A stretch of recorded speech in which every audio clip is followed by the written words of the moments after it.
ইদানিং আপিসের নানান কাজে ব্যস্ত থাকায় বেশ কিছুদিন যাবৎ তারানাথের বাড়িতে যাওয়া হয়ে ওঠেনি। কিশোরী অবশ্য আপিস ফেরতা প্রায় যায় শুনেছি। সেদিন বাজারে দেখা হতেই প্রাথমিক কুশল বিনিময়ের পরে সে বলল, ব্যাপার কি হে, তারানাথ তান্ত্রিককে ভুলে গেলে নাকি? ইহজীবনে তো তা বোধহয় সম্ভব নয়, পরের জন্মে চেষ্টা করে দেখতে হবে। এই আর কি নয়, এর মধ্যে সময় করে একদিন এসো। তুমি আসছো না দেখে সেও দেখি আজকাল মুখে কুলু মেটে বসেছে, গেলেই শুধু তত্ত্বকথার কচকচানি। আরে বাবা, আজগুবি ভূতের গল্প ছাড়া তারানাথ তান্ত্রিককে মানায় নাকি? কথাটা অবশ্য ভুল বলেনি কিশোরী। মুখে সে যতই তারানাথের গল্পগুলোকে গাঁজাখুরি আজগুবি বলে উপহাস করুক না কেন, গল্প শোনার আগ্রহ তার বরাবরই আমার থেকে বেশি। কিন্তু মুখে সে এ কথা কিছুতেই স্বীকার করবে না। যাই হোক, তাকে বললুম, দেখি কবে সময় করতে পারি। সে আর কিছু না বলে চলে গেল। শনিবার দিন অফিসে তাড়াতাড়ি ছুটি হয়ে যাওয়ায় ভাবলাম ফেরার পথে আজ একবার তারানাথের ওখানে হয়ে যাব। সেই মতো ধর্মতলায় নেমে মোড়ের মাথা থেকে তারানাথের দর্শনী বাবদ 2 প্যাকেট পাসিং শো আর ঠোঙা ভর্তি তেলে ভাজা কিনে নিয়ে মটলেনের উদ্দেশ্যে পা বাড়ালাম। জরাজীর্ণ রংচটা একতলা বাড়িটার সামনে গিয়ে দরজা ঠেলতেই তারানাথের চিরাচরিত সাদর অভ্যর্থনা ভেসে এল। জুতো খুলে বসার ঘরে ঢুকে দেখি কিশোরী সেন আমার আগে থেকেই সশরীরে সেখানে উপস্থিত। মনে মনে বেশ খুশি হলাম। যাক, সন্ধেটা আজ উভয়েরই মার যাবে না। চারিকে ডেকে তার হাতে তেলে ভাজার ঠোঙাটা দিতে সে কপট রাগ দেখিয়ে বলল, আপনার সাথে কোনো কথা নেই কাকাবাবু। সেই কবে থেকে লেশের ডিজাইন ফুরিয়ে গেছে, তাই বলে হাফ পিত্তেশ করে বসে আছি।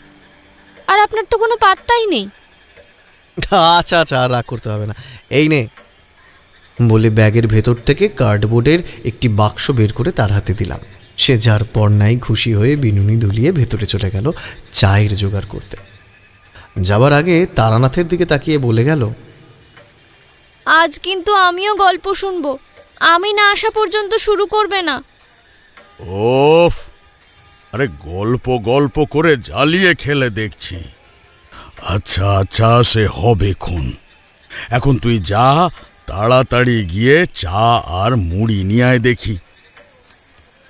আমি কিশোরীর পাশে শতরঞ্চির ওপর বসে পকেট থেকে পাসিং শোয়ের প্যাকেট দুটো বার করে সামনে রাখতেই তারানাথের মুখে খুশির ঝিলিক খেলে গেল। প্যাকেট থেকে সিগারেট বার করতে করতে সে বলল, তা ভায়া, কেমন আছো?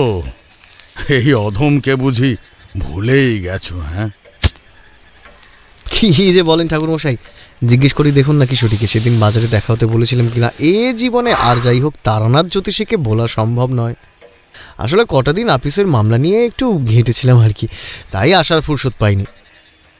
সিগারেটে অগ্নিসংযোগ করতে করতে তারানাথ বলল, তা সব মিটেছে তো? আগে হ্যাঁ, মিটেছে। বেশ বেশ। কিশোরী কিছু একটা বলতে যাচ্ছিল, ঠিক এমন সময় বাড়ির ভেতর থেকে চারি এবং তার মায়ের চেঁচামেচি কানে ভেসে এল। এতদিন ধরে এ বাড়িতে যাতায়াত করছে, কিন্তু আজ পর্যন্ত বউঠানের কণ্ঠস্বর তো দূর, তাঁর পায়ের নখ অবধি চোখে পড়েনি কোনোদিন। কিন্তু আজ হঠাৎ আমি এবং কিশোরী উভয়ই জিজ্ঞাসু দৃষ্টিতে তারানাথের দিকে তাকালাম, কিন্তু তার মধ্যে কোনো রকম ভাবান্তর লক্ষ্য করলাম না। সে চুপচাপ সিগারেটে বার কয়েক টান দিয়ে ধোঁয়ার রিং ছেড়ে শান্ত গলায় মৃদু হেসে বলল, তোমাদের বউঠানের কুকুর বেড়ালে ভারী আপত্তি, মোটে সহ্য করতে পারে না। এদিকে চারিটা আবার বিড়াল বড় ভালোবাসে। গেল হপ্তায় বাড়ির পাশেই একটা বেড়ালে 7খানা ছানা দিয়েছিল। তা সে বেটি সেখান থেকে বেছে বেছে কালো কুচকুচে 1খানা ছানা তুলে এনেছে পুষবে বলে। ব্যাস, সেই থেকেই মা আর মেয়েতে খিটিমিটি লেগেই আছে প্রতিদিন। তা বউঠানের আপত্তিটা কোথায়? বেড়ালটা কালো বলে? তা তো বটেই, তবে ওই যে বললুম, বেড়াল কুকুরের সংসর্গ তিনি মোটেও বরদাস্ত করতে পারেন না। তা সে যে রঙেরই হোক না কেন। বিয়ে হওয়া স্তক দেখে আসছি, আচ্ছা ঠাকুরমশাই, সত্যি কি কালো বেড়াল অশুভ ইঙ্গিত বহন করে? না মানে আমি অনেককে বলতে শুনেছি কালো বেড়ালে রাস্তা কাটলে তা নাকি ভারী অমঙ্গল। দেখো, ব্যাপারটা কালো কিংবা সাদার নয়। বেড়াল মাত্রই রাস্তা কাটলে তা অশুভ বলে মনে করা হয়। তবে ব্যক্তিগতভাবে আমি এই সংস্কারে বিশ্বাসী নই। আমার সাথে বহুবার এমনটা হয়েছে। কই কখনো সেরকম কোনো ঝামেলায় পড়েছি বলে তো মনে পড়ে না। আসলে কি জানো, আসলে মানুষের মন বড় সংবেদনশীল। সেখান থেকেই যত ভয় আর সংস্কারের উৎপত্তি। আদতে কালো রংটাকে নয়, মানুষ আসলে ভয় পায় অন্ধকারকে। আর যেহেতু অন্ধকারের রং কালো, কাজেই। তারানাথ থামল। তার মানে কালো রং মোটে অশুভ নয় বলছেন? নারকোলের মালায় সিগারেটের ছাই ঝেড়ে তারানাথ তান্ত্রিক বলল,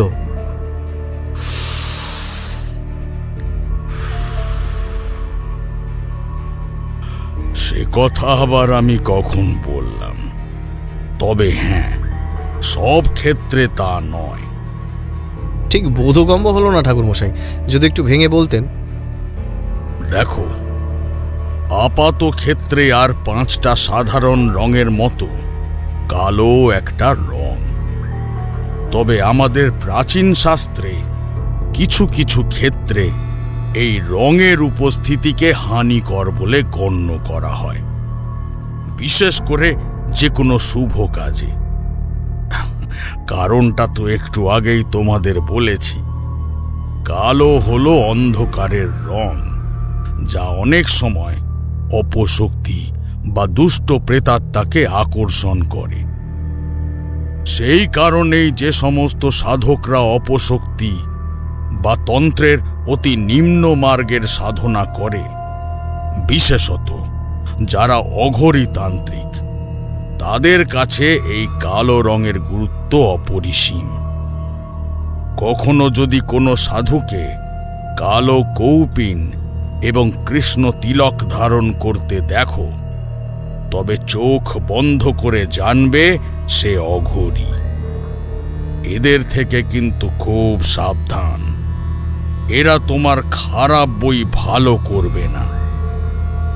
এবার তোমাদের মনে হতে পারে যে তাই যদি হবে, তাহলে আমরা কালী পূজা করি কেন? কালীও তো কালো, কি তাই তো? আমরা দুজনে নীরবে ঘাড় নাড়লাম। একটু থেমে তারানাথ ফের বলল, ঠিক এখানেই শুভ এবং অশুভের ফারাক। হিন্দু শাস্ত্র মতে কালো রঙকে অনন্ত মহাবিশ্ব, শূন্যতা এবং অপরিসীম শক্তির প্রতীক হিসেবে মনে করা হয়। আর মা কালী হলেন সৃষ্টি, সংহার এবং পুনর্জন্মের দেবী। হিন্দু কালিকা পুরাণ মতে যিনি মহাকালকে ধারণ করেন, তিনি মহাকালী।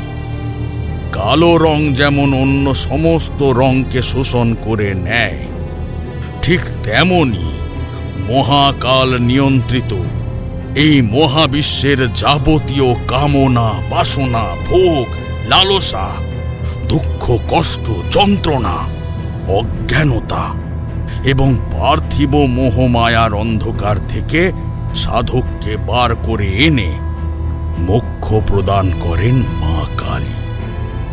তিনি নিজেই কালকে গ্রাস করে ঘোর কৃষ্ণবর্ণ রূপ ধারণ করেন।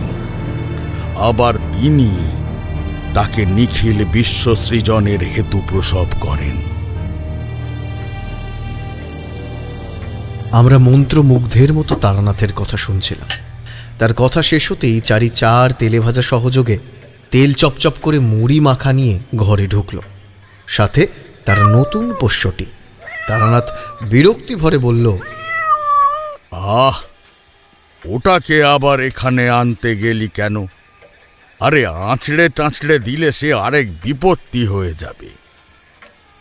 তুমি তো সেই মায়ের মতোই শুরু করলে বাবা। এইটুকু বেড়াল আঁচড়াবে কি? ওর নখই তো এখনো হয়নি। ও কিচ্ছু করবে না। আয় তো মেনি, এদিকে আয়। কথাগুলো বলে সে খানিক তফাতে একটা পাটি বিছিয়ে বসে বেড়ালটাকে ডাকতে লাগলো। মেনি এতক্ষণ গোল গোল চোখ করে ঘরে উপস্থিত দুই নবাগত অতিথিকে আপাদমস্তক জরিপ করছিল। চারির ডাকে মুখ দিয়ে একটা মৃদু শব্দ করে গুটি গুটি পায়ে তার কোলের কাছে গিয়ে শুয়ে পড়ল। আমরা অবাক হয়ে দেখলুম চারি পরম মমতায় তার পিঠে মাথায় হাত বুলিয়ে দিচ্ছে, আর তারানাথ সেদিকে তাকিয়ে এক মুঠো মুড়ি মুখের ভেতর চালান করে দিয়ে চিবোতে চিবোতে বলল, এই এক হয়েছে, সারাটা দিন ওই বেড়াল নিয়ে পড়ে আছে। এদিকে ওর মা সর্বক্ষণ বলে চলেছে আমি নাকি ওকে প্রশ্রয় দিচ্ছি। কি জ্বালায় পড়েছি বলো তো ভায়া। আহা, আছে থাক না কটা দিন, তারপর তো এমনিই চলে যাবে। তাছাড়া ও বিচারিও তো ছেলে মানুষ, সারাদিন একা একা করবেটাই বাকি। তারপর দ্রুত প্রসঙ্গ বদলে বললুম, এতদিন পরে এসেছি, তারানাথ তান্ত্রিকের মুখে একখানা নতুন জমাটি গল্প হবে না? কি বলো হয় কিশোরী? কিশোরী এতক্ষণ চুপচাপ চা এবং মুড়ি তেলে ভাজার সদ্গতি করছিল। গল্পের কথায় সে এবার নড়ে চড়ে বসল। তারানাথ চায়ের পেয়ালায় চুমুক দিয়ে ছদ্ম রাগ দেখিয়ে বলল, ওই ওই শুরু হলো, সবেতেই খালি গল্প আর গল্প। উফ, তোমাদের জ্বালায় না দুদণ্ড শান্তিতে বসবারও জো নেই। তা বলো দেখি, কিসের গল্প শুনতে চাও তোমরা? এই যে আপনি এতক্ষণ কালো রঙের ব্যাপারে বললেন, আপনি নিজে কখনো এমন কোনো ঘটনার সম্মুখীন হয়েছেন যেখানে সত্যি সত্যি কালো রং অশুভ শক্তিকে আকর্ষণ করে, বা ওরকম কিছু একটা? হাত তুলে কিশোরীকে থামিয়ে তারানাথ বলল, বুঝেছি বুঝেছি। হ্যাঁ, আজ থেকে বহু বছর আগে, চারির তখন ওই বছর 5 বয়স হবে, সেই সময় এমন একটা অভিজ্ঞতা হয়েছিল বটে। বাহ, আজ সেটাই বলুন তবে। বেশ, শোনো তবে। তারপর চারির দিকে ফিরে বলল, এই তুইও শোন, আর ওকে বেশি ঘাঁটাঘাঁটি করিস না। কামড়ে টামড়ে দিলে কিন্তু তোর মা আর আস্ত রাখবে না। চারি অবশ্য সে কথায় কর্ণপাত করল না, শুধু একবার মুখ তুলে তাকিয়ে পুনরায় মেনির গায়ে বিলি কাটতে লাগলো। আমাদের চা খাওয়া হয়ে গিয়েছিল। পেয়ারাগুলো নামিয়ে রেখে সরিয়ে রেখে কিশোরী আর আমি সোজা হয়ে বসলাম। তারপর তারানাথ গল্প আরম্ভ করল। তখন সবেমাত্র কলকাতায় এসে বাসা নিয়েছি। রোজগার পাতি সেরকম ছিল না বললেই চলে। সারা মাসে 2-3টে কুষ্ঠি আর ওই টুকটাক শান্তি সস্তয়ন করে যা আয় হতো তা দিয়েই কোনো মতে চলে যেত। বাবা তখনও বেঁচে ছিলেন। মাঝে মাঝে জমির কলাটা মূলোটা ইত্যাদি পাঠাতেন। তোমরা তো জানোই, কোনো কালেই আমার সেরকম কোনো চাহিদা ছিল না। কাজেই মোটের ওপর এক প্রকার চলে যাচ্ছিল। তাছাড়া মধুসুন্দরী দেবী বলেছিলেন, বিনা অন্নে আমাকে কখনো দিনাতিপাত করতে হবে না।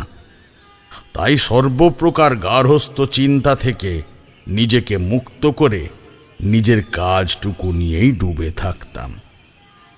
সেরকমই একদিন গ্রীষ্মের দুপুরে বাইরের ঘরে বসে একটা কুষ্ঠি বিচার করছি। এমন সময় সদর দরজার বাইরে কড়া নাড়ার শব্দ হলো। উঠে গিয়ে দরজা খুলতে দেখি এক সৌম্য দর্শন ভদ্রলোক দাঁড়িয়ে আছেন। হ্যাঁ, তা প্রায় 6 ফুট লম্বা তো হবেই। ভারিক্কি চেহারায় প্রতিপত্তি এবং আর্থিক সচ্ছলতার ছাপ সুস্পষ্ট। ভদ্রলোকের বয়স আন্দাজ 50 বছর হবে। তিনি হাত জোড় করে আমাকে নমস্কার জানালেন। প্রতি নমস্কার জানিয়ে আমি জিজ্ঞাসা করলাম, কাকে চাই? বিত্তবান হলেও ভদ্রলোক ভারী অমায়িক। আগে তারানাথ জ্যোতিষার্ণবীর সঙ্গে একটু কথা বলতে চাই। তিনি কি বাড়ি আছেন? আমি তারানাথ, আসুন, ভেতরে আসুন। ভদ্রলোক ম্লান মুখে এমনভাবে হাসলেন যেন আমাকে দেখে তিনি ভারী স্বস্তি পেয়েছেন।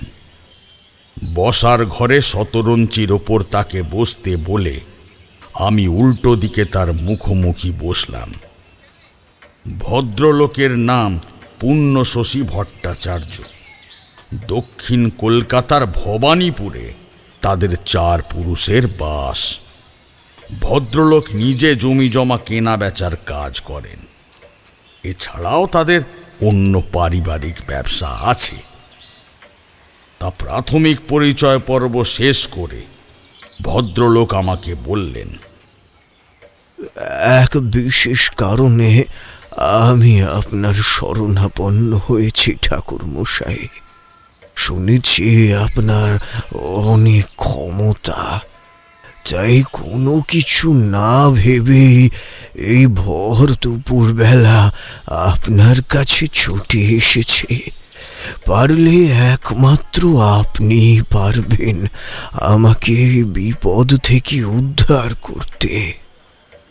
দেখুন, ওসব ক্ষমতা টমতা কিছুই নয়, সবটাই ঈশ্বরের আশীর্বাদ। আমি অবশ্যই চেষ্টা করব আপনাকে সাহায্য করতে। তবে তার আগে বলুন তো, আপনি আমার ঠিকানাটা পেলেন কোথায়? মাস 6 আগে বালিগঞ্জে রমানাথ সান্যালের বাড়িতে আপনি একটা সস্তয়ন ক্রিয়া করেছিলেন। আশা করি আপনার মনে আছে। রমানাথ আমার বাল্য বন্ধু। আমরা একই স্কুলে পড়াশোনা করেছি। গত পরশু কলেজ পাড়ায় তার সঙ্গে দেখা হওয়ায় সেই আমার সমস্যার কথা শুনে আপনার ঠিকানা দিয়ে আমাকে আপনার সাথে যোগাযোগ করতে বলে।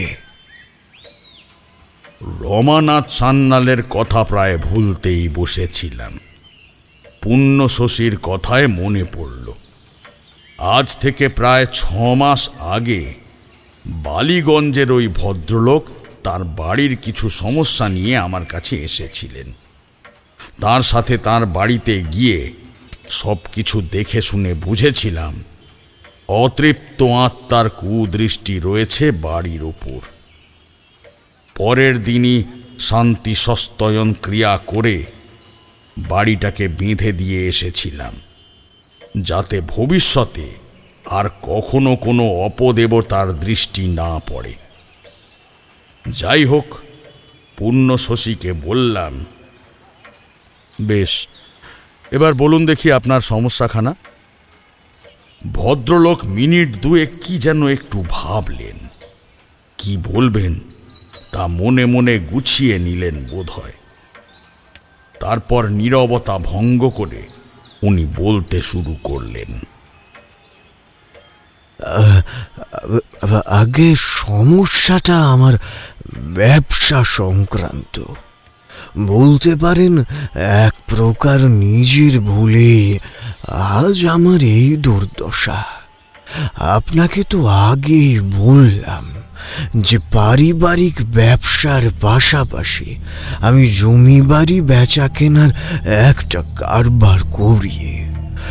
এই ব্যবসাটা একান্তই আমার নিজস্ব। মূলত কলকাতা এবং তৎসংলগ্ন এলাকায় যে সমস্ত পুরনো বাড়ি এবং জমি মালিকাবিহীন অবস্থায় পড়ে আছে সেইগুলোকে আমি রক্ষণাবেক্ষণের কাজটা নিই। মালিকরা বাইরে থাকে, সম্পত্তি রক্ষণাবেক্ষণের কেউ তেমন নেই। এই সমস্ত বাড়ি জমি আমি খোঁজ করি আর মালিক পক্ষের সাথে যোগাযোগ করে তাদের অনুমতি নিয়ে বেচা কেনার কথাও শুরু করি। আপনি জানেন কি না জানি না, সম্প্রতি বাইরের রাজ্যগুলোতে তো বটে, আমাদের রাজ্য পুরনো জমি বাড়ি কেনার একটা হিড়িক হয়েছে। বিহার, উড়িষ্যা, মহারাষ্ট্রের মতো রাজ্যের বিভিন্ন ধনী ব্যবসায়ী এবং শেঠজিরা এই রাজ্যে ব্যবসা প্রসারিত করার জন্য কলকাতার উপর জায়গা খুঁজছে। আমরা মূলত এই ধরনের সম্পত্তিগুলো মালিকদের কাছ থেকে কিনে নিয়ে এদের কাছে বিক্রি করি। আপনার কাছে মিথ্যে বলবো না, এতে আমাদের ভালোই লাভ হয়। তাছাড়া শুধুমাত্র কলকাতা বা তার আশেপাশেই না, শহর থেকে বেশ খানিক দূরে শান্ত নিরিবিলি গ্রাম্য পরিবেশেও আমরা এই ধরনের সম্পত্তির খোঁজ রাখি। তবে সেক্ষেত্রে অধিকাংশ সময় আমরা নিজেরা সেখানে হাজির থেকে সবটা দেখে শুনে নিতে পারি না। দালাল মারফত কাজটা করাতে হয় এবং পারিশ্রমিক বাদে লাভের একটা অংশ দালালকে দিতে হয়। সেক্ষেত্রে সমস্যা যে একেবারে হয় না তা নয়, প্রায়শই নানা রকম ভুল বোঝাবুঝি হয়েই থাকে। তবে এই বাড়ির সমস্যায় আমি আজ পর্যন্ত কখনো পড়িনি, মনেও পড়ে না এরম কোনো সমস্যার কথা। বলতে পারেন একেবারে ডাহা ঠকে গেছি এবার। আসলে ঘটনার সূত্রপাত মাস দুয়েক আগে। হঠাৎই একদিন হুগলির এক দালাল এসে হাজির হয় আমার বাড়িতে। আগে বার দুয়েক জমি সংক্রান্ত ব্যাপারে তার সঙ্গে কথাবার্তা হয়েছিল, কিন্তু পরে নানান কারণে সে কথা এগোয়নি। এবারে লোকটা একটা বাড়ির খোঁজ নিয়ে এসেছিল আমার কাছে। শ্রীরামপুরে মিশন পাড়ার কাছে গ্রামের মধ্যে সামনে পেছনে মিলিয়ে প্রায় 2.5 কাঠা জমি সমেত একটা 3 তলা বাড়ি আছে। বাড়ির আসল মালিকের উত্তরসূরি তেমন কেউ নেই, বিভিন্ন হাত বদলে এই মুহূর্তে যিনি মালিক তিনি বিলেতে থাকেন। এর কাছে বাড়িটা তিনি বিক্রি করে দিতে চান। দামটাও নেহাত মন্দ নয়, বাজার দরের কিছুটা নিচেই। দর কষাকষি করলে হয়তো আরো কিছুটা কমানো যাবে। তারপর চড়া দামে বেচতে পারলে তো ভালো লাভই আছে। সত্যি বলতে কি আমার বেশ লাভই হলো। পরদিনই দেখতে গেলাম। কানে শুনে যতটা আশা করেছিলাম ততটা না হলেও একেবারে ফেলনা নয়। বাড়িটা প্রায় 250 বছরের বেশি পুরনো এবং এখনো বেশ মজবুত। তবে দীর্ঘকালের অযত্নে এবং অবহেলায় আশেপাশের জমি জুড়ে বিভিন্ন লতানে গাছ আর মুতো ঘাসের জঙ্গল হয়েছে।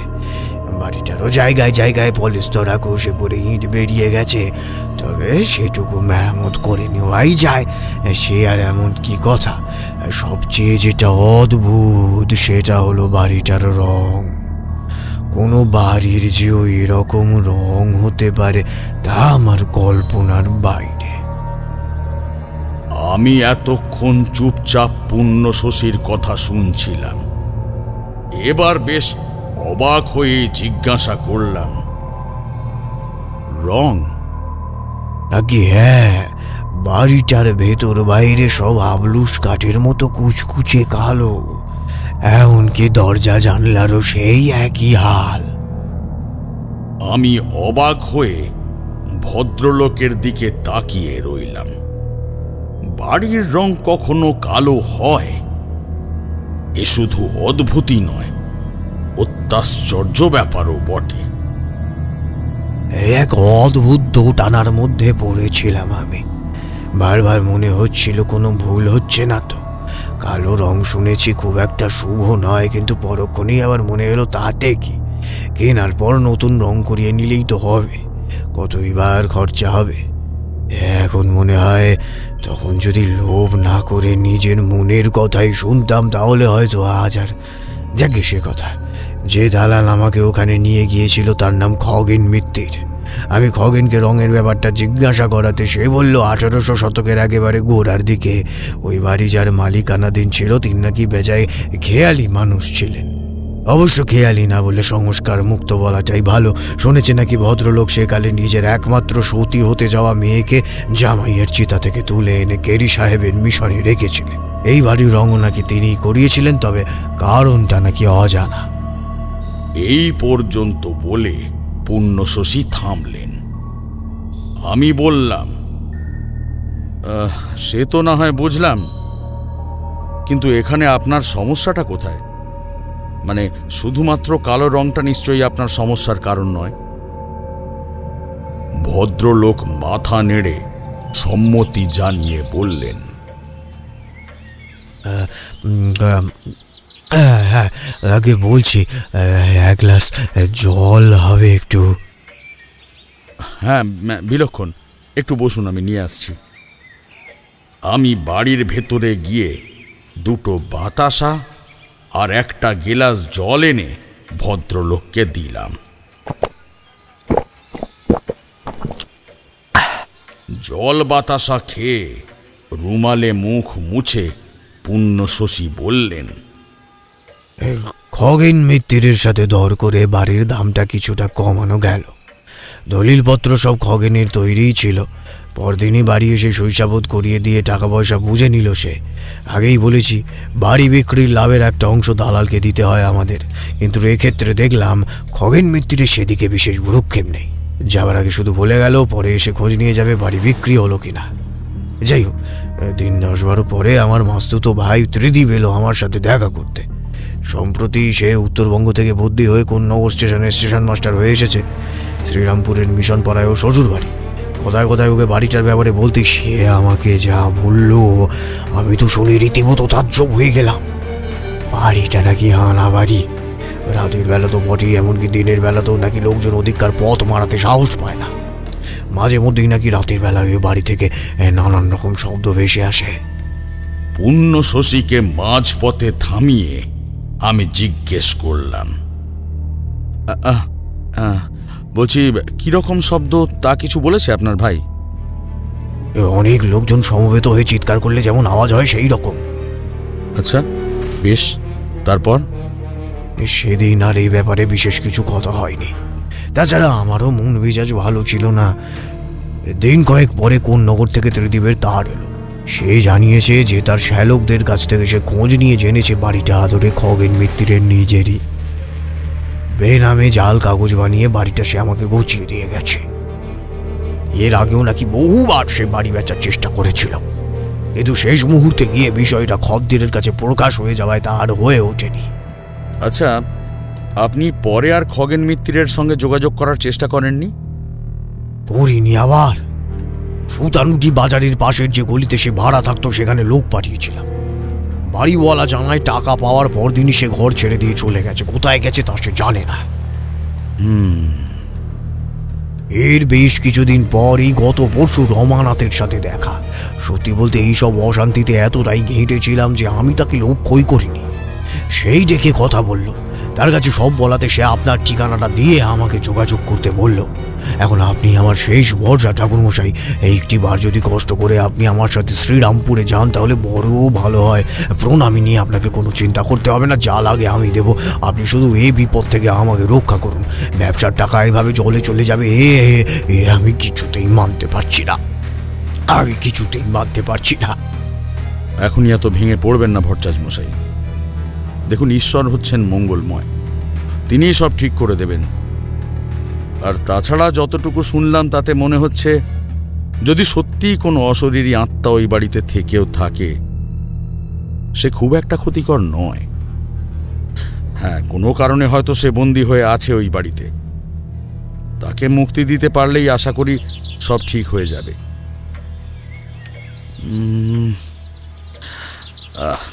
আচ্ছা, আপনি আমাকে 3টে দিন সময় দিন। আসলে আমার মেয়ে খুব ছোট, আর আমার স্ত্রীও এখানকার জীবনযাত্রায় বিশেষ অভ্যস্ত নয়। মানে সবেমাত্র বছরখানেক হলো এসেছি কিনা, তাই বুঝতেই পারছেন। ওদের একটা বন্দোবস্ত না করে তো। আমার কথা শেষ হবার আগেই পুণ্যশশী আমার হাত দুটো ধরে বললেন, কিছু যদি মনে না করেন একটা কথা বলি। হ্যাঁ, নিশ্চয়ই, বলুন না। আপনার যদি কোনো আপত্তি না থাকে তবে বৌমা এবং আপনার কন্যাটিকে আপনি স্বচ্ছন্দে আমার বাড়িতে রেখে যেতে পারেন। আমি কথা দিচ্ছি সেখানে তাদের কোনো রকম অসুবিধা হবে না। তাছাড়া আপনার সাথে না হয় ওদেরও কটা দিন হাওয়া বদল হবে। ভদ্রলোকের প্রস্তাবটা নেহাত মন্দ নয়, তবে আমার ভীষণ অস্বস্তি হচ্ছিল। তাছাড়া তোমাদের বৌঠানও সহসা কোথাও যেতে চান না, এমনকি বাপের বাড়ি গেলেও 2-3 দিন পরেই ফেরার জন্য ছটফট করে। সর্বোপরি যতই হোক ভদ্রলোক অপরিচিত, এভাবে তার থেকে সাহায্য নেওয়াটা আমার ঠিক মনোপুত হচ্ছিল না। পুণ্যশশী বোধহয় আমার মনের ভাব বুঝতে পেরেছিলেন। তিনি আমাকে বললেন, দেখুন ঠাকুরমশাই, পাণ্ডিত্যে আপনি আমার থেকে প্রাজ্ঞ হলেও বয়সও যথেষ্টই নবীন এবং আমার ভাতৃসম। সেই দৃষ্টিভঙ্গি থেকেই বলছি, আপনি কোনো রকম সংকোচ বোধ করবেন না। বাড়িতে আমার স্ত্রী, বোন, মা সকলে আছে। বৌমা এবং আপনার কন্যার কোনো রকম অসুবিধা অনাদর ওখানে হবে না। না না না না, তা নয়। আসলে আমার স্ত্রীর সাথে একবার কথা বলে নিলে ভালো হতো। আপনি বরং একটু বসুন, আমি একবার ভেতর থেকে আসছি। নিশ্চয়ই নিশ্চয়ই, বৌমাকে গিয়ে জিজ্ঞাসা করে আসুন, আমি অপেক্ষা করছি। ভদ্রলোককে বসিয়ে রেখে আমি ভেতরে এসে তোমাদের বৌঠানকে কথাখানা বললাম। প্রথমটায় কিন্তু কিন্তু করলেও পরে হয়তো সংসারের কথা ভেবেই সে আর না করল না। আমিও হাঁপ ছেড়ে বাঁচলুম।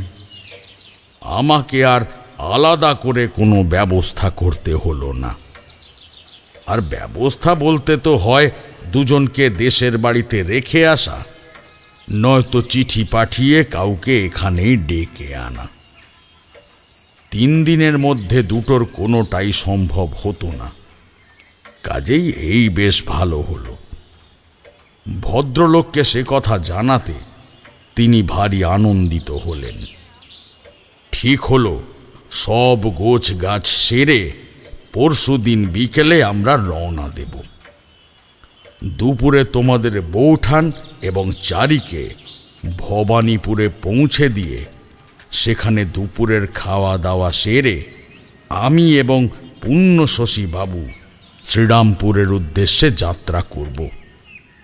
ভদ্রলোক আমার কাছ থেকে কাগজ কলম চেয়ে নিয়ে তাতে তাঁর বাড়ির ঠিকানা লিখে দিয়ে গেলেন। কিছুক্ষণ আগেও তাকে রীতিমতো অস্থির লাগছিল, কিন্তু যাওয়ার সময় দেখলাম তিনি বেশ শান্ত এবং হাসি মুখে বিদায় জানালেন। আচ্ছা বাবা, এই যে যার কথা বললে, ওরই ছেলে এসেছিল না মাঝে তোমাকে নিমন্ত্রণ করতে? হ্যাঁ, পুণ্যবাবু তার ছোট নাতির উপনয়ন উপলক্ষে ওর ছেলেকে পাঠিয়েছিলেন আমাকে নিমন্ত্রণ করতে। ভদ্রলোকের বয়স হয়েছে, এখন আর বিশেষ চলাফেরা করতে পারেন না। ছেলে আর বড় নাতি ব্যবসাপত্র সব দেখাশুনো করে। তারপর গেলেন শ্রীরামপুর? তারানাথ বলতে যাচ্ছিল, এমন সময় বসার ঘরের দরজার ওপারে চারির মায়ের কণ্ঠস্বর শোনা গেল। অনেকক্ষণ হলো চারি ভেতরে যায়নি, তাই বোধহয় তিনি ডাকতে এসেছেন। চারি মুখ গোঁজ করে বলল, আমি এখন যাব না, গল্প শুনছি, তুমি যাও। কথাগুলো বলে সে বেড়ালটাকে কোলের ওপর তুলে নিয়ে আদর করতে লাগলো। বেড়ালটাও চোখ বন্ধ করে দিব্যি আদর খেতে লাগলো তার কাছে। আহ চারি, আরে যা গিয়ে মা কি বলছে শোন। আরে আমি না হয় কাল দুপুরে তোকে বাকি গল্পটা বলবো খন। যা মা। মায়ের সাথে মাঝে মাঝে কিটিমিটি করলেও বাবার ভারী বাধ্য মেয়ে চারি। 14 বছর বয়স হয়েছে মেয়েটার, অথচ তাকে দেখলে মনে হয় 16-17 কিশোরী। তারানাথ বলে তার আরাধ্যা স্বয়ং মধুসুন্দরী দেবী নাকি কন্যারূপে তার ঘরে এসেছেন। সত্যি মিথ্যে জানি না, তবে মেয়েটার মুখশ্রী সত্যিই দেবী প্রতিমার মতো। ঠিক বলবে তো? তখন যেন বলো না কাজ আছে, এখন হবে না। এখানে কিন্তু কাকা বাবুরা আছেন। তার কথা বলার ভঙ্গিতে আমরা তিনজনেই হেসে উঠলাম।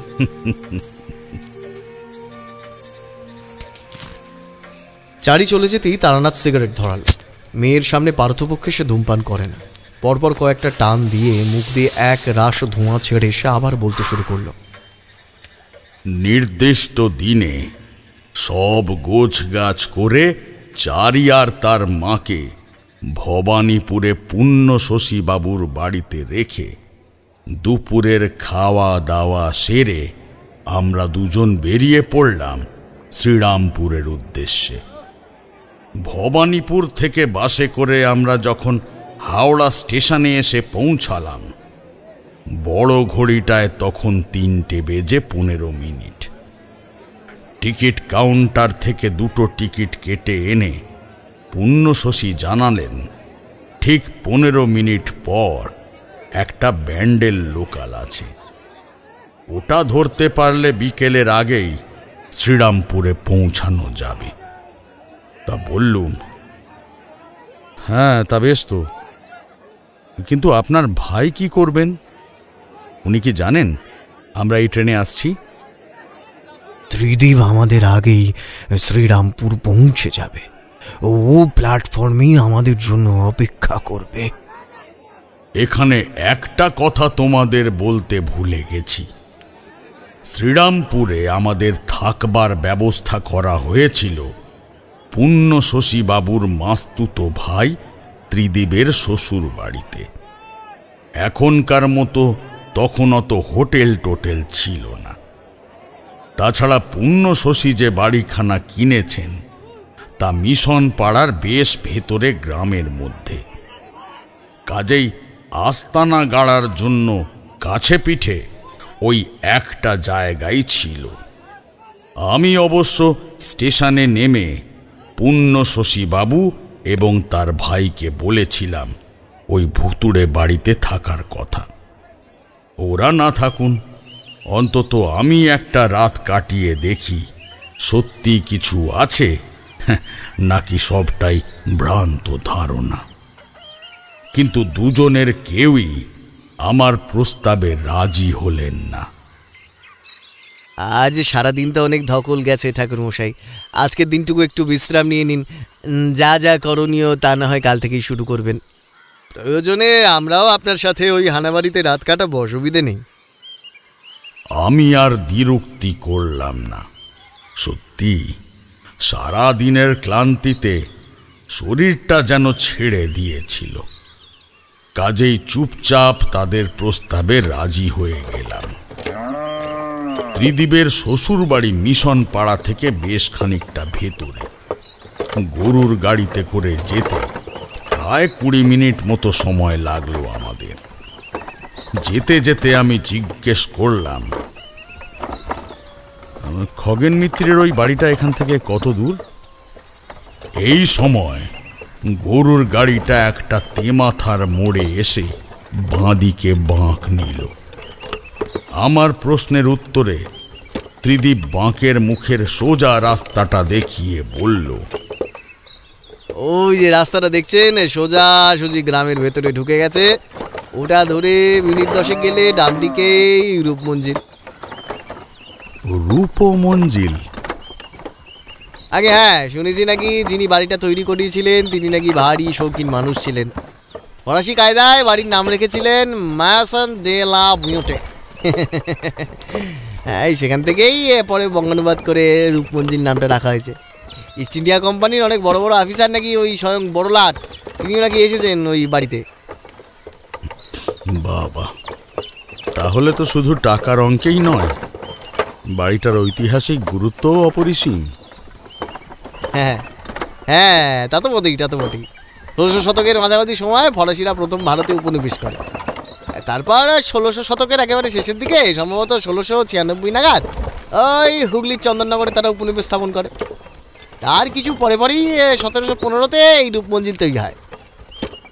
হ্যাঁ, এইবার হিসেব করে দেখুন বাড়িটার বয়স প্রায় 280 বছরের কাছাকাছি হবে। পুণ্য শশী এতক্ষণ চুপচাপ আমাদের কথা শুনছিলেন। ত্রিদীপ থামতেই ভদ্রলোক একটা দীর্ঘশ্বাস ছেড়ে বললেন, সাধে কি আর আমি হাত পা কামড়াচ্ছি, টাকাও গেল, সাথে সাথে বাড়িটাও বুঝি। আর উফ, এখন না পারবো গিলতে, না পারবো ওগরাতে। ওই বেটা ছেলে খগেন যে এত বিশ্বাসঘাতকতা করবে সে কে জানতো। দাদা, যা হওয়ার তা হয়ে গেছে, এখন আর অত ভেবে কি হবে? ঠাকুরমশাই যখন এসেছেন তখন তিনি নিশ্চয়ই কিছু উপায় খুঁজে বের করবেন, ওর ওপর ভরসা রাখো। পুণ্য শশী কোনো কথা বললেন না, কেবল নীরবে মাথা নাড়লেন। কথা বলতে বলতে আমরা ত্রিদীপের শ্বশুর বাড়িতে পৌঁছে গেছিলাম। আমরা যখন গরুর গাড়ি থেকে নামলাম তখন পশ্চিম আকাশে গোধূলির শেষ আলোক রেখাটুকু মুছে গিয়ে চারপাশে ঘন অন্ধকার নেমে এসেছে। আমরা ঢুকতেই বাড়ির ভেতর থেকে শাঁখের আওয়াজ আর ধূপ ধুনোর গন্ধ ভেসে এলো। লক্ষ্য করলুম সুনিপুণভাবে নিকোনো বিশাল উঠোনের মাঝে বাঁধানো তুলসী মঞ্চে উজ্জ্বল শিখায় মাটির প্রদীপ জ্বলছে। এক মুহূর্তের জন্যে হলেও আমার ছোটবেলার দেশের বাড়ির কথা মনে পড়ে গেল। যাই হোক, ত্রিদীপের দুই শ্যালক উঠোনেই ছিল। আমরা ঢুকতেই তারা সোৎসাহে এগিয়ে এসে আপ্যায়ন করে ভেতরে নিয়ে গিয়ে বসালো। ত্রিদীপের শ্বশুরমশাই বহুদিন আগেই গত হয়েছেন। বাড়িতে লোক বলতে তার শাশুড়ি, দুই শ্যালক, তাদের স্ত্রী এবং বড় শ্যালকের 9 বছরের পুত্র বলরাম। প্রাথমিক পরিচয় পর্ব শেষ হতে আমরা মুখ হাত পা ধুয়ে দাওয়ায় বসলাম। ত্রিদীপের ছোট শ্যালকের স্ত্রী এসে বাটি ভর্তি করে মুড়ি, সন্দেশ আর নারকোলের নাড়ু দিয়ে গেল। খেতে খেতে বাড়িটা নিয়ে নানা রকম কথাবার্তা হচ্ছিল। কথায় কথায় ত্রিদীপের ছোট শালা অমিত বলল, আমরা তো ছোট থেকেই বাড়িটাকে হানা বাড়ি বলে জানি। বাবার মুখে শুনেছি তারাও ছোটবেলায় বাড়িটার ওই দশাই দেখেছেন। বাড়ি তো নয়, যেন পাহাড় প্রমাণ অন্ধকার দাঁড়িয়ে আছে দিগন্ত জুড়ে। ভুতুরে বাড়ি বলে দিনের বেলাতেও কেউ ওই তল্লাটে ধার মারায় না। তবে একটু বড় হয়ে আমরা বন্ধু বান্ধবেরা মিলে মাঝে মধ্যে বাড়িটার পেছন দিকে মজাদিঘির পাড়ে বাদাম তলায় বসে আড্ডা দিতাম, যদিও কখনো কিছু দেখার সৌভাগ্য হয়নি। আচ্ছা, ওদিকে কি জনবসতি একেবারেই নেই? একেবারে নেই বললে ভুল হবে, কারণ মজাদিঘির ওবারে কয়েক ঘর বাগদি দুলে বাস আছে, তবে সংখ্যায় নেহাতি কম। তবে হাতে গোনা যাকে বলে। ওদের থেকে কিছু জানা যায় না? যায় বই কি, ওরাই তো মূল প্রত্যক্ষদর্শী। রাত্রি হলেই নাকি বাড়িটার ভেতর থেকে নানা রকম আওয়াজ ভেসে আসে। ন্যাড়া ছাদে সাদা ধোঁয়ার মতো শরীরে কাদের যেন ছুটে বেড়াতে দেখা যায়। তারপর একটু থেমে সে পুণ্য শশীকে বলল, বাড়িটা কেনার আগে আপনার একবার ভালো করে খোঁজ খবর নেওয়া উচিত ছিল দাদা। এতগুলো টাকা। ত্রিদীপ তাকে চোখ টিপে থামিয়ে ইশারায় এসব কথা বলতে মানা করে, পাছে পুণ্য শশী আবার ভেঙে পড়েন।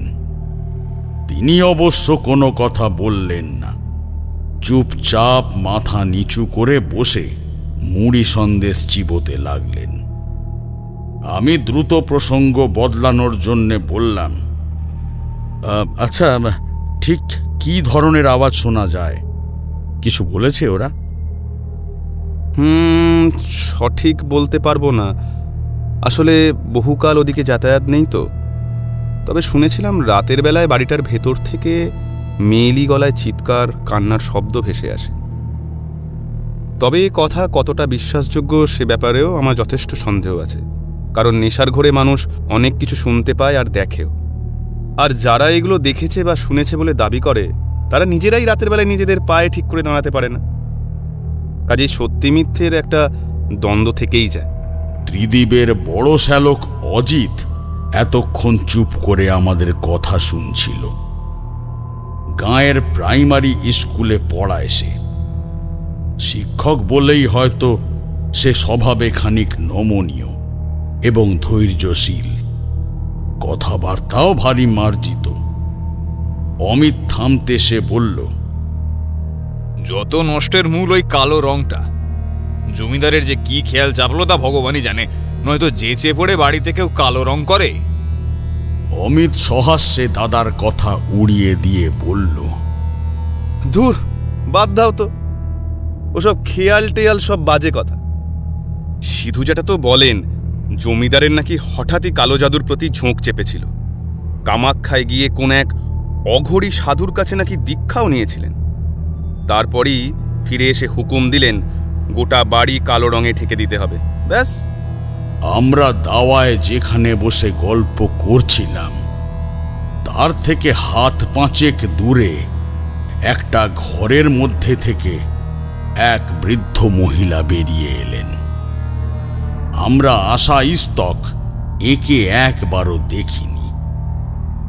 ভদ্রমহিলার বয়স এবং বেশভূষা দেখে অনুমান করলাম তিনি ত্রিদীপের শাশুড়ি চারুকেশী দেবী। তাকে দেখা মাত্র ত্রিদীপ উঠে গিয়ে তার পায়ে হাত দিয়ে প্রণাম করল। তার দেখা দেখি আমি এবং পুণ্যশশী বাবুও উঠে গিয়ে তাকে প্রণাম করলাম। ত্রিদীপ তার সাথে আমাদের পরিচয় করিয়ে দিল। ভদ্রমহিলা পুণ্যশশী বাবুর দিকে তাকিয়ে ধীর কণ্ঠে থেমে থেমে বললেন, তা বাবা, তুমি বুঝি ওই পুরো বাড়িখানা কিনেছ? আগে যদি জানতুম মাইমা যে আপনারা এখানে আছেন তাহলে হয়তো আর এত বড় ভুলটা হতো না। কি যে হয়েছিল আমার সেদিন কি জানে, চামারটার মিষ্টি কথায় ভুলে। যা হয়ে গেছে তা নিয়ে আর কি ভেবে লাভ বাবা?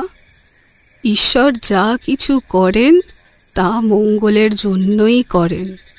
যিনি বিপদ দিয়েছেন তিনিই বিপদ ভঞ্জন করবেন, তার ওপর ভরসা রাখো। কথাগুলো বলে দু হাত জোড় করে প্রণামের ভঙ্গিতে কপালে ঠেকালেন। তারপর পাশ থেকে একখানা বেতের মোড়া টেনে নিয়ে বসে বললেন, তা কি নিয়ে আলোচনা হচ্ছিল তোমাদের? ভিতর থেকে শুনলুম কি সব কালো জাদু টাদু নিয়ে বলছিল ছোট খোকা। কি হয়েছে? সেরকম কিছু না মা, রূপমঞ্জিলের রং নিয়ে কথা হচ্ছিল। তাই সিধু জ্যাঠার কথাগুলো বলছিলাম জামাইবাবুদের। সিধু জ্যাঠা বলেন না, জমিদার নাকি কোন অঘরীর পাল্লায় পড়ে বাড়িখানার অমন রং করেছিলেন, সেটাই বলছিলাম।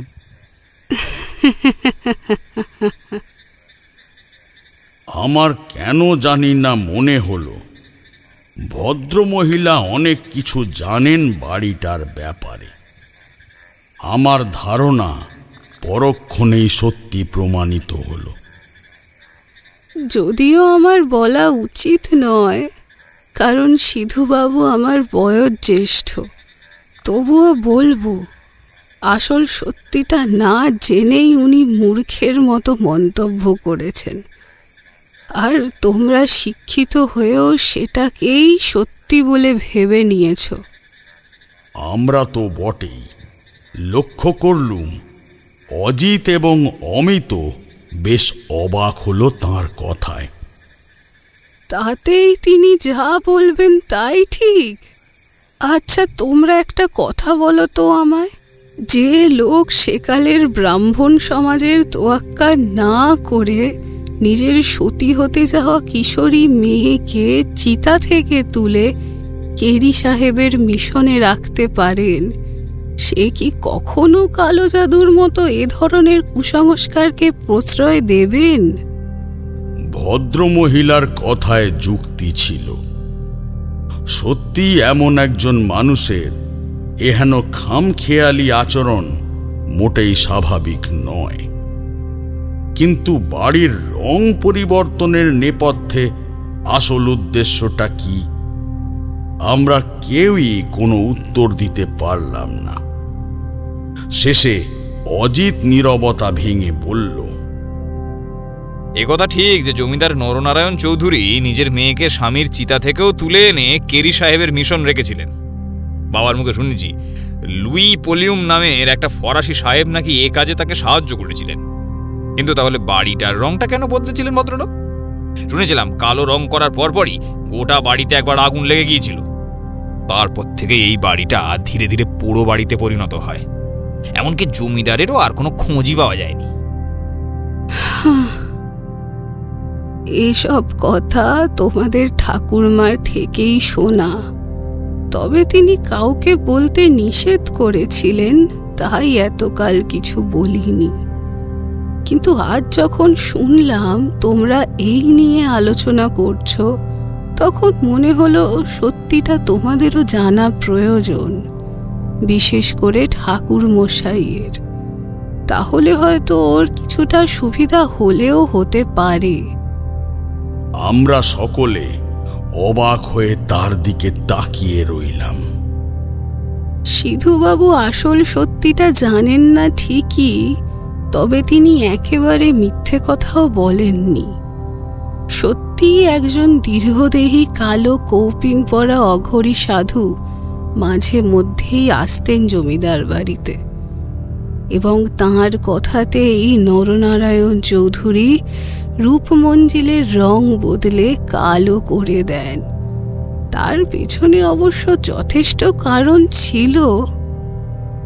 অমিত কিছু বলতে যাচ্ছিল, চারুকেশী তাকে হাত তুলে থামিয়ে দিয়ে বললেন, সেই দীর্ঘদেহী কালো কৌপিন পরা সাধু আসলে কে জানো তোমরা? তিনি আর কেউ নন, স্বয়ং রাজা রামমোহন রায়। তৎকালীন ব্রাহ্মণ সমাজ যাকে কালা পাহাড় বলে ডাকত। আমরা বিস্ময়ে হতবাক হয়ে তার মুখের দিকে হাঁ করে চেয়ে রইলাম। রামমোহন রায়ের কথা আমিও শুনেছি। সেকেলে বামুনদের সতীদাহের নামে অল্প বয়সী মেয়েদের স্বামীর চিতায় জীবন্ত পুড়িয়ে মারার মতো কুপ্রথার বিরুদ্ধে প্রচুর লড়াই করেছিলেন তিনি।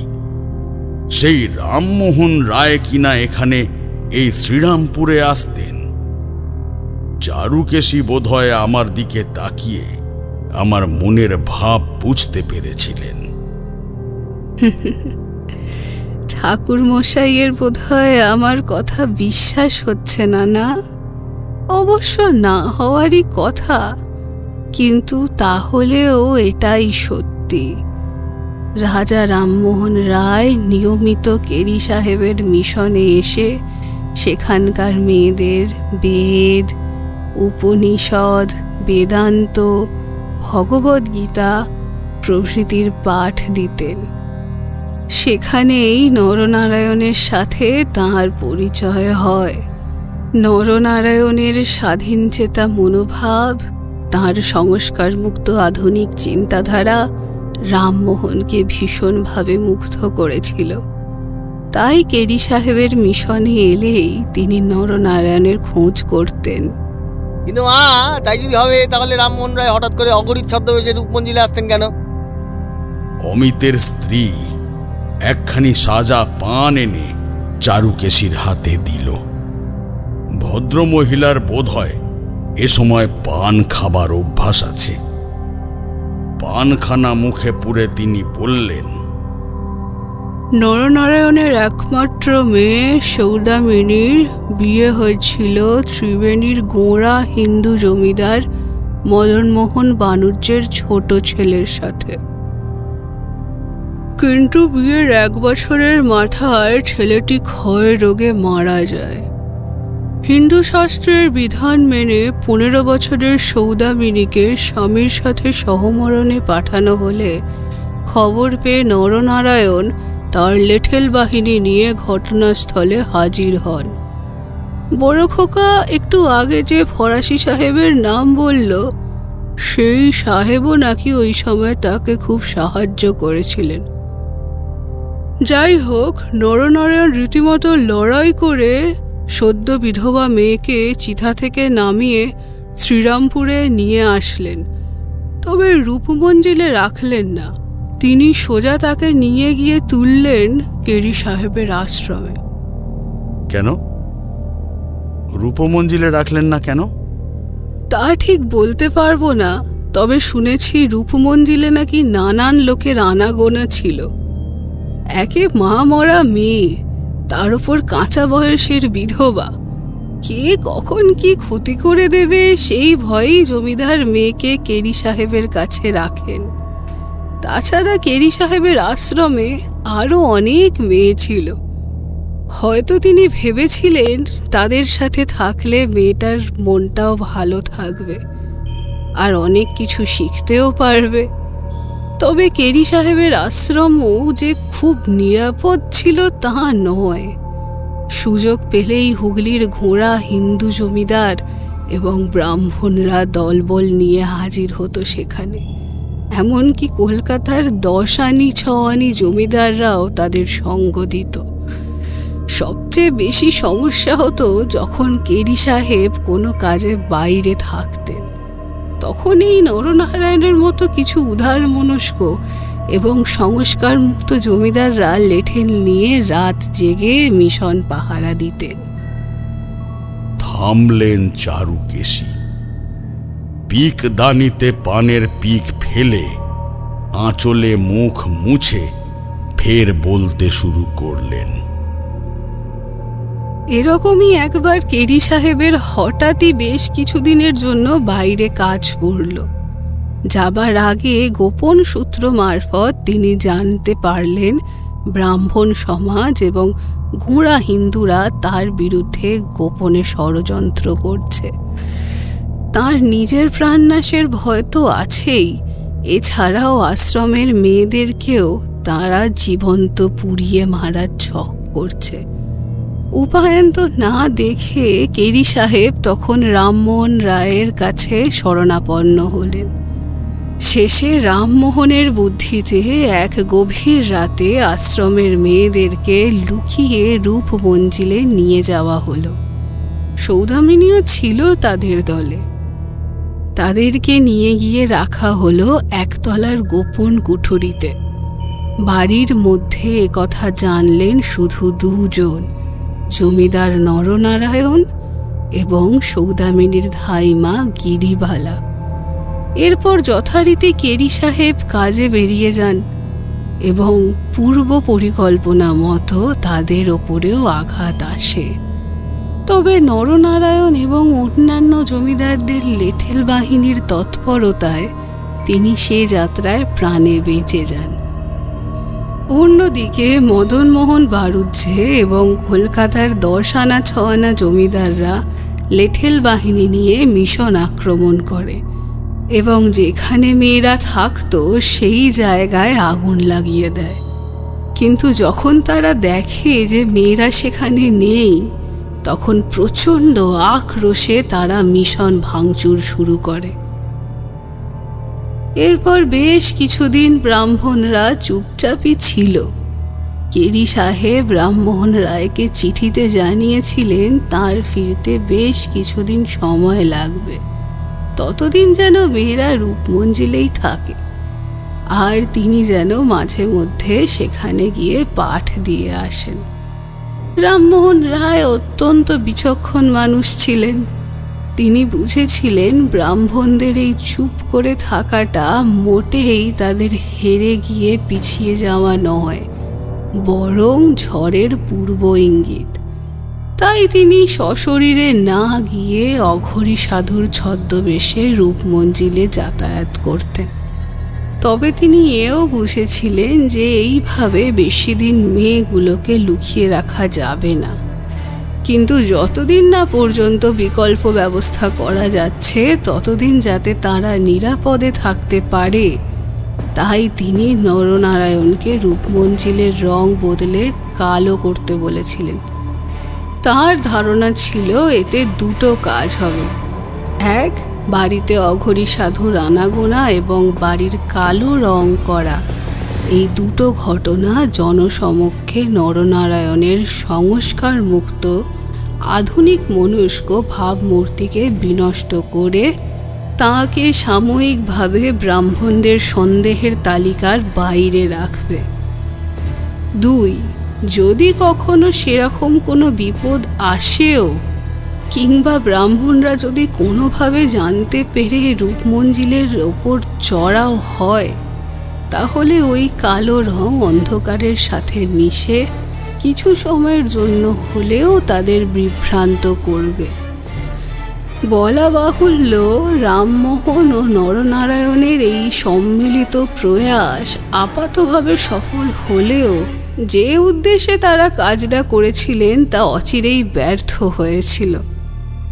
কেন ব্যর্থ হয়েছিল কেন?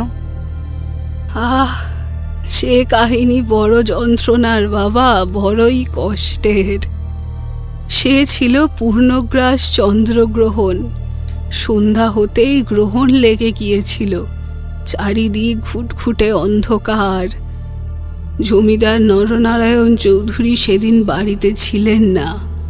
খাজনা আদায় করতে পাশের তালুকে গিয়েছিলেন দুদিনের জন্য। বাড়িতে ধাইমা আর আশ্রমের ওই 21টি মেয়ে ছাড়া আর কেউ ছিল না সেদিন। এমনকি বাড়ির মূল ফটকের সামনেও দুজন মাত্র পাইক বসেছিল।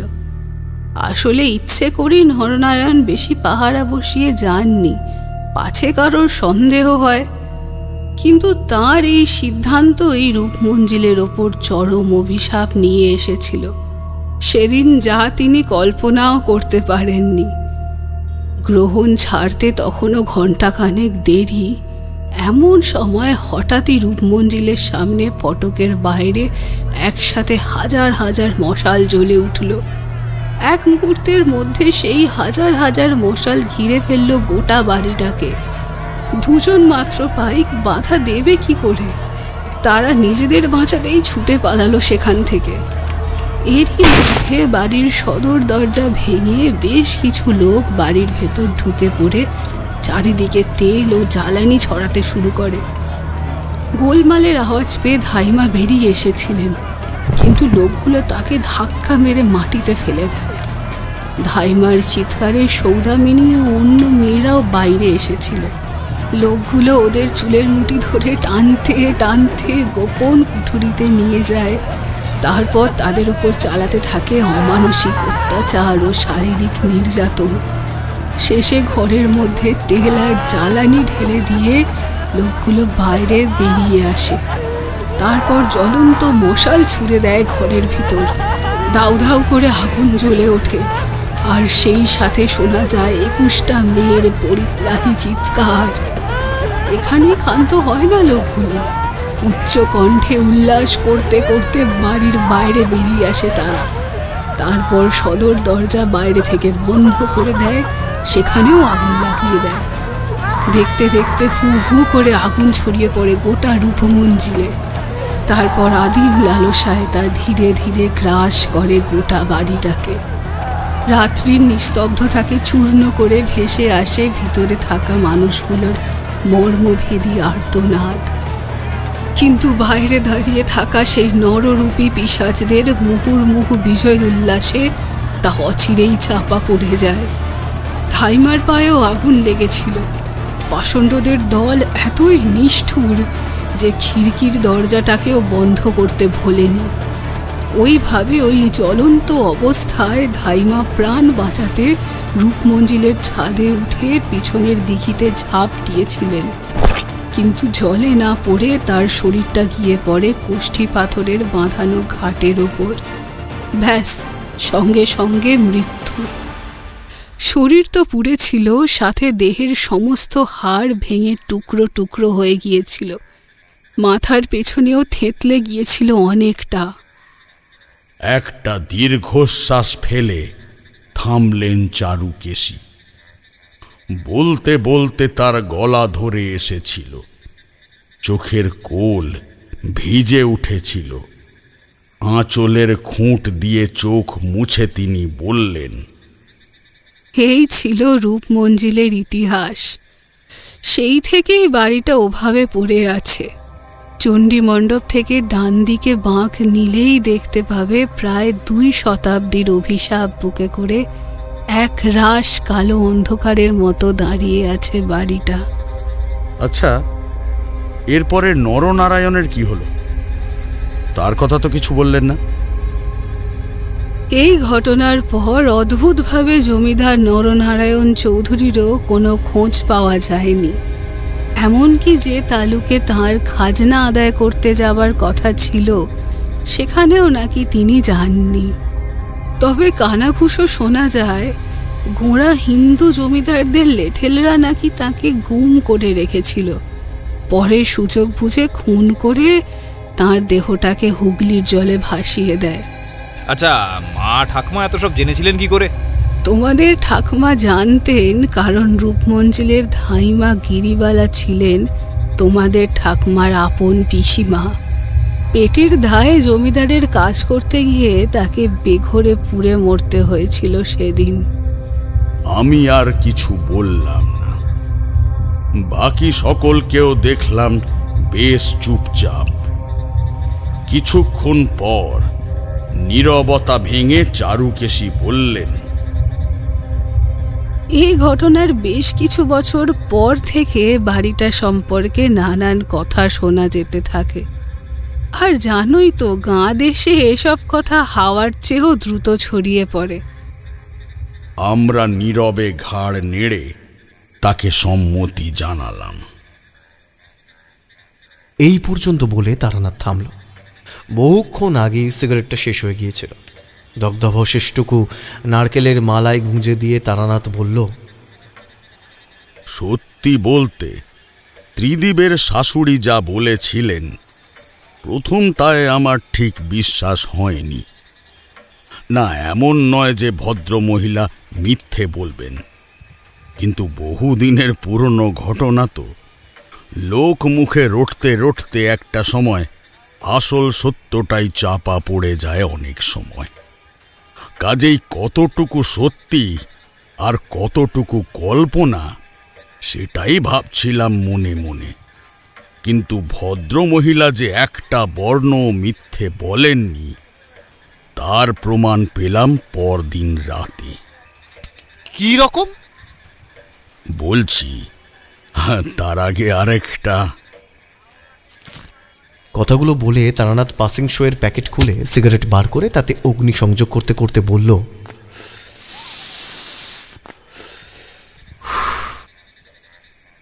সেদিন রাতে খাওয়া দাওয়া সেরে আমরা বেশ তাড়াতাড়ি শুয়ে পড়েছিলাম। সারাদিনের ক্লান্তি আর ট্রেন জার্নিতে শরীরটা একেবারে ছেড়ে দিয়েছিল। বিছানায় শুতেই 2 চোখ আপনা থেকেই বুজে এলো। পরদিন সকালে উঠে প্রাত্যহিক কাজকর্ম সেরে জলখাবার খেয়ে আমি, ত্রিদীপ, অজিত আর পুণ্যশশী বাবু মিলে রূপমঞ্জিলের উদ্দেশ্যে রওনা দিলাম। অমিতেরও আমাদের সাথে আসবার ভারী ইচ্ছা ছিল, কিন্তু সে সদর আপিসে চাকরি করে। ছুটি নিলে মাইনে কাটা যাবে, তাই ইচ্ছা থাকলেও সে আসতে পারল না। আমরা বাড়ি থেকে বেরিয়ে হাঁটতে হাঁটতে কালকের সেই তেমাথার মোড়ে এসে পড়লাম। তারপর বাঁদি ঘুরে সোজা উত্তর দিকে মুখ করে হাঁটতে লাগলাম। প্রায় মিনিট 10 হেঁটে ডান দিকে মোড় ঘুরতেই পরিবেশটা কেমন যেন নিঝুম হয়ে এলো। সেই সাথে চারপাশে গাছপালার সংখ্যাও যেন হুট করেই বেড়ে গেল। সবচেয়ে যেটা অদ্ভুত ব্যাপার, হঠাৎ করেই আমার সারা শরীরে কেমন একটা শিরশিরে ঠান্ডা অনুভূতি হলো। অন্য কারোর এমন অনুভূতি হয়েছিল কিনা বলতে পারবো না, কিন্তু ব্যাপারটা আমার কাছে মোটেই ভালো ঠেকল না। তবুও আমি কাউকে কিছু না বলে চুপ করে রইলাম। আমরা যেখান দিয়ে যাচ্ছিলাম ঠিক তার পাশেই একটা মন্দিরের ধ্বংসাবশেষ চোখে পড়ল। বট অশ্বত্থের জটা মাথায় করে জরাজীর্ণ বৃদ্ধ কাপালিকের মতো দাঁড়িয়ে রয়েছে সেটা। অজিত সেখানাকে দেখিয়ে বলল, এটাই জমিদার বাড়ির চণ্ডীমণ্ডপ। শুনেছি নরনারায়ণের ঠাকুরদার রাজনারায়ণ চৌধুরী এখানে বানিয়েছিলেন। সম্ভবত রূপমঞ্জিলের ওই ঘটনার পর থেকেই বরাবরের মতো পুজো বন্ধ হয়ে যায়। আমি সেদিকে তাকিয়ে থেকেই বললুম, বাড়িখানা কোন দিকটায়? এই তো আসুন না, এসে গেছি আমরা। এটা বলে অজিত চণ্ডী মণ্ডপের ডান দিকে বাঁক নিল। তাকে অনুসরণ করে 2 পা এগোতেই চারপাশটায় কেমন যেন অন্ধকার করে এলো। সেই সঙ্গে সেই শীতল শিরশিরানি অনুভূতিটা যেন আরো কয়েক গুণ বেড়ে গেল। মেঘ টেক করল নাকি মনে করে আকাশের দিকে তাকাতে যাব, ঠিক এই সময় সামনে যা দেখলাম তাতে সত্যি বলছি ভায়া, আমার বুকের ভেতরটা এক মুহূর্তের জন্যে হলেও ধক করে উঠল। আমরা যেখানটায় দাঁড়িয়েছিলাম তার থেকে হাত 5 দূরে প্রকাণ্ড একটা লোহার গেট। তার ভেতরে ছড়িয়ে থাকা বিস্তীর্ণ জায়গা জুড়ে শুধু বন চাঁড়াল আর মুতো ঘাসের জঙ্গল। প্রকৃতি যেন নিজের খেয়ালে আঁতুড় পেতেছে সেখানে। দেখলেই বোঝা যায় জায়গাটা সাপখোপ এবং বিষাক্ত পোকামাকড়ের চারণভূমি। সেদিকে তাকিয়ে একটা অদ্ভুত অনুভূতি হলো আমার। জায়গাটা যেন জীবন্ত অথচ মৃত্যুর ছায়ায় মোড়া। জঙ্গলের ঠিক মাঝখানটায় রয়েছে বাড়িটা। অবশ্য তাকে বাড়ি না বলে প্রাসাদ কিংবা অট্টালিকা বলাই শ্রেয়। এক রাস কুণ্ডুলি পাকানো গাঢ় অন্ধকার যেন অট্টালিকার আকার নিয়ে অবস্থান করছে সেখানে। জায়গায় জায়গায় চুন পলেস্তেরা খসে গিয়ে ইট সুড়কি বেরিয়ে এসেছে। ছাদের কড়ি বর্গা থেকে শুরু করে খড়খড়ি বসানো জানালা, এমনকি মোটা মোটা থামগুলো পর্যন্ত গাঢ় অন্ধকারের মোড়কে ঢাকা। আশেপাশে এত ঘন গাছপালা, অথচ একটা পাখির শব্দ শোনা যাচ্ছে না। এমনকি বাতাসের সামান্য স্রোতটুকুও সেখানে নেই। অজানা কোনো অভিশাপে সময় যেন থমকে আছে সেখানে। আমার কেন জানি না মনে হলো এই নিস্তব্ধতা শুধুমাত্র প্রকৃতির নয়, এর পেছনে আরো বড় কিছু লুকিয়ে আছে। একটা অজানা ভয় ধীরে ধীরে আমার মনের ভেতরে দানা বাঁধতে শুরু করলো। কি জানি কি হবে। কে বুঝছেন ঠাকুরমশাই? টাকাগুলো জলে যাবে না তো? আমার কানের কাছে এসে কথাগুলো বললেন পূর্ণ শশীবাবু। ভাবনার জাল ছিন্ন হতেই একটা অপ্রত্যাশিত রাগে আমার সমস্ত শরীর দপ করে জ্বলে উঠল। টাকা টাকা টাকা, শুধু টাকাটাই চিনেছেন আপনারা? বাদ বাকি সমস্ত বিচার বুদ্ধি বিবেচনা সর্বস্ব জলাঞ্জলি দিয়েছেন লাভ লোকসানের ঠুনকো হিসেবের কাছে, তাই না? সর্বক্ষণ কেবল লাভের অঙ্কটাই চোখের সামনে ভাসে আপনাদের। আপনাদের মতো এমন একজন মানুষ যিনি এতদিন ধরে ব্যবসা করছেন, কিভাবে এমন একটা বাড়ি কিনলেন? একবারও দেখে মনে হলো না যে বাড়িটার মধ্যে কোনো গন্ডগোল থাকতে পারে? একটু খোঁজ খবর করে দেখি। নাকি সেই সময়ও লাভের হিসেবটাই করছিলেন, অন্য কিছু আর চোখে পড়েনি? পূর্ণ শশী মানুষটি সত্যি ভদ্রলোক। আমার এহেন তিরস্কারেও বিন্দুমাত্র বিচলিত বা উত্তেজিত হলেন না। কেবল অপরাধীর মতো মাথা নিচু করে বললেন, সত্যি আমার বড় ভুল হয়ে গেছে ঠাকুর মশাই। আসলে ব্যবসায়ী মানুষ তো, তাই সবেতেই আগে লাভের হিসেব দেখি। সেদিন যে আমার কি হয়েছিল, ওই ব্যাটার ছেলে মিত্রের নিঘাত কোনো গুম্প করেছিল আমার উপর, নিঘাত। না হলে ভদ্রলোক আর কিছু বলতে পারলেন না। আমার একটু খারাপ লাগলো। হাজার হোক, তিনি বয়োজ্যেষ্ঠ মানুষ, তার উপরে বিপদে পড়েছেন। ওভাবে বলাটা হয়তো আমার উচিত হয়নি। তাকে সান্ত্বনা দিয়ে বললাম, আমাকে মার্জনা করবেন ভট্টাচার্য মশাই, আমি ওভাবে বলতে চাইনি। কিন্তু আপনি এখনো টাকার অঙ্কেই পড়ে আছেন দেখে মাথাটা গরম হয়ে গিয়েছিল, তাই রাগের মাথায় কথাগুলো বলে ফেলেছি। আসলে ব্যাপারটা এখন আর শুধুমাত্র আপনার লাভ লোকসানের মধ্যে সীমাবদ্ধ নেই। তালুই মা যা বলেছেন তা যদি সত্যি হয়, তাহলে সৌদামিনী সহ বাকি মেয়েদের এবং ধাইমার আত্মা আজও বন্দী হয়ে আছে এই রূপমঞ্জিলে। মানবিকতার খাতিরে তাদের মুক্তি দেওয়াটা আপনার একান্ত কর্তব্য, কারণ এই মুহূর্তে এই বাড়ির মালিক আপনি। কাজেই এখন আর দয়া করে লাভের হিসেব কষতে বসবেন না।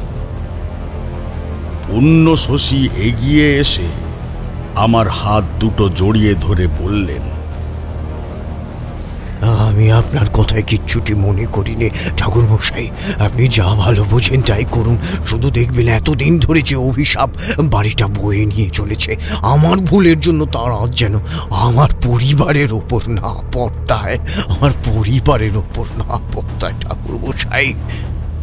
আমি তাকে অভয় দিয়ে বললাম, আপনি নিশ্চিন্ত থাকুন, সেসব কিছুই হবে না। তারপর বাকিদের দিকে তাকিয়ে বললাম, এবার তবে ফেরা যাক, পরে আবার না হয় আসা যাবে। সে কি, বাড়ির ভেতরটা দেখবেন না? আপাতত নয়। আমি কিন্তু সঙ্গে করে চাবি এনেছিলাম ঠাকুর মশাই। বলে তিনি পাঞ্জাবির পকেটে হাত ঢোকালেন। এখন রেখে দিন, পরে প্রয়োজন হবে। পুণ্য শশী আর দ্বিরুক্তি করলেন না। আমরা ফেরার পথ ধরলাম।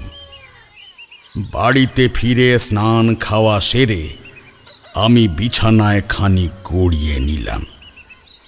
সাধারণত দুপুরবেলা ঘুমোনো আমার অভ্যেস নয়, তবুও চোখ বন্ধ করে শুয়ে রইলাম। শুয়ে থাকতে থাকতে কখন যে ঘুমিয়ে পড়েছি টের পাইনি। যখন ঘুম ভাঙল তখন বেলা পড়ে এসেছে। বিছানা ছেড়ে উঠে বাইরে আসতেই দেখলাম অজিত, ত্রিদীপ, পুণ্য শশীবাবু এবং অমিত বসে তাস খেলছে। অমিতের আপিস আজ তাড়াতাড়ি ছুটি হয়ে গেছে। আমাকে দেখে অজিত বলল, এই তো ঠাকুরমশাই, আসুন, চা খাবেন তো এখন? হ্যাঁ, তা হলে মন্দ হয় না, কারণ সন্ধ্যের আগেই আমাকে আবার বেরোতে হবে। কোথায় যাবেন ঠাকুর মশাই? আপনাদের সকলকে আমি একটা কথা জানাতে চাই ভট্টাচার্য মশাই। আমি ঠিক করেছি আজকের রাতটা রূপমঞ্জিলেই কাটাবো। আসলে আমি দেখতে চাই রাতের বেলা সেখানে ঠিক কি ঘটে। আমাকে তো সেই মতো ব্যবস্থা করতে হবে। প্রথমটায় সকলে আমার দিকে এমনভাবে হাঁ করে চেয়েছিলেন যেন আমার জায়গায় অন্য কাউকে দেখছেন। পরক্ষণেই ভাবনার ঘোর কাটিয়ে সকলে মিলে হাঁ হাঁ করে উঠলেন। ত্রিদীপ এবং পুণ্য শশীকে কোনো ক্রমে বুঝিয়ে সুঝিয়ে শান্ত করা গেলেও অজিত আর অমিত রীতিমতো নাছোড়বান্দা।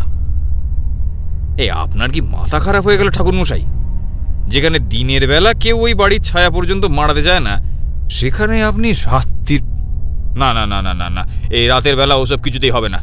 হাজার হোক আপনি আমাদের অতিথি, কিছু একটা অঘটন ঘটে গেলে... তোমরা নিশ্চিন্ত থাকো, আমার কিচ্ছু হবে না। বয়স যখন আমার আরো কম ছিল তখন এর থেকেও কত ভয়ানক পরিস্থিতির সম্মুখীন হয়েছি। কত রাত শ্মশানে মশানে কাটিয়েছি একা একা। এ আর এমন কি? তাছাড়া আমার বিশ্বাস ওই বাড়িতে যারা রয়েছেন তারা প্রেতজনী প্রাপ্ত সূক্ষ্ম দেহের অধিকারিণী। এ ধরনের আত্মারা সাধারণত হানিকর হয় না। আর তোমাদের কাছ থেকে যা শুনলাম তাতে আমার একটাই কথা মনে হয়েছে, যে ওরা বন্দি দশা থেকে মুক্তি চাইছে, কাজেই ভয়ের কিছু নেই। অজিত চুপ করে রইল। তার মুখ দেখে বুঝলাম কথাগুলো ঠিক তার মনোপুত হয়নি। অমিত আর বিশেষ কিছু বলল না, কেবল পুণ্যশশী আবারও বললেন, হ্যাঁ, একেবারে বলছে একেবারে একা না গিয়ে আমাকে অন্তত সঙ্গে করে নিয়ে চলুন ঠাকুরমশাই। বিপদ টিপদ কিছু হলে না হয় দুজনে মিলে একসঙ্গে সামলাতাম। অত ভাববেন না ভট্টাচার্য মশাই, আমি ঠিক সব সামলে নেব। তাছাড়া বিপদ যদি হয়ও, দুজনে একসাথে বিপদে পড়ার কি কোনো মানে আছে? তাছাড়া আপনার বয়স হয়েছে, রাত জাগলে শরীর খারাপ করবে, তখন সে আরেক বিপত্তি। তাই বলছি, ঈশ্বরের ওপর ভরসা রাখুন, তিনি সব ঠিক করে দেবেন। ইতিমধ্যে চা এসে গেছিল। চা খেয়ে আমি ভেতরে গেলাম তৈরি হতে। প্রয়োজনীয় কখানা জিনিসপত্র গুছিয়ে নিয়ে বেরোতে বেরোতে সন্ধে হয়ে এলো। সূর্য অস্ত গেলেও তখনও দিনের আলো একেবারে নিভে যায়নি। ত্রিদীপ এবং অমিত আমাকে চণ্ডী মণ্ডপ পর্যন্ত এগিয়ে দিয়ে গেল। ওরা চলে যেতে মোর্চে ধরা সেই প্রকাণ্ড লোহার গেটটার সামনে এসে দাঁড়ালাম।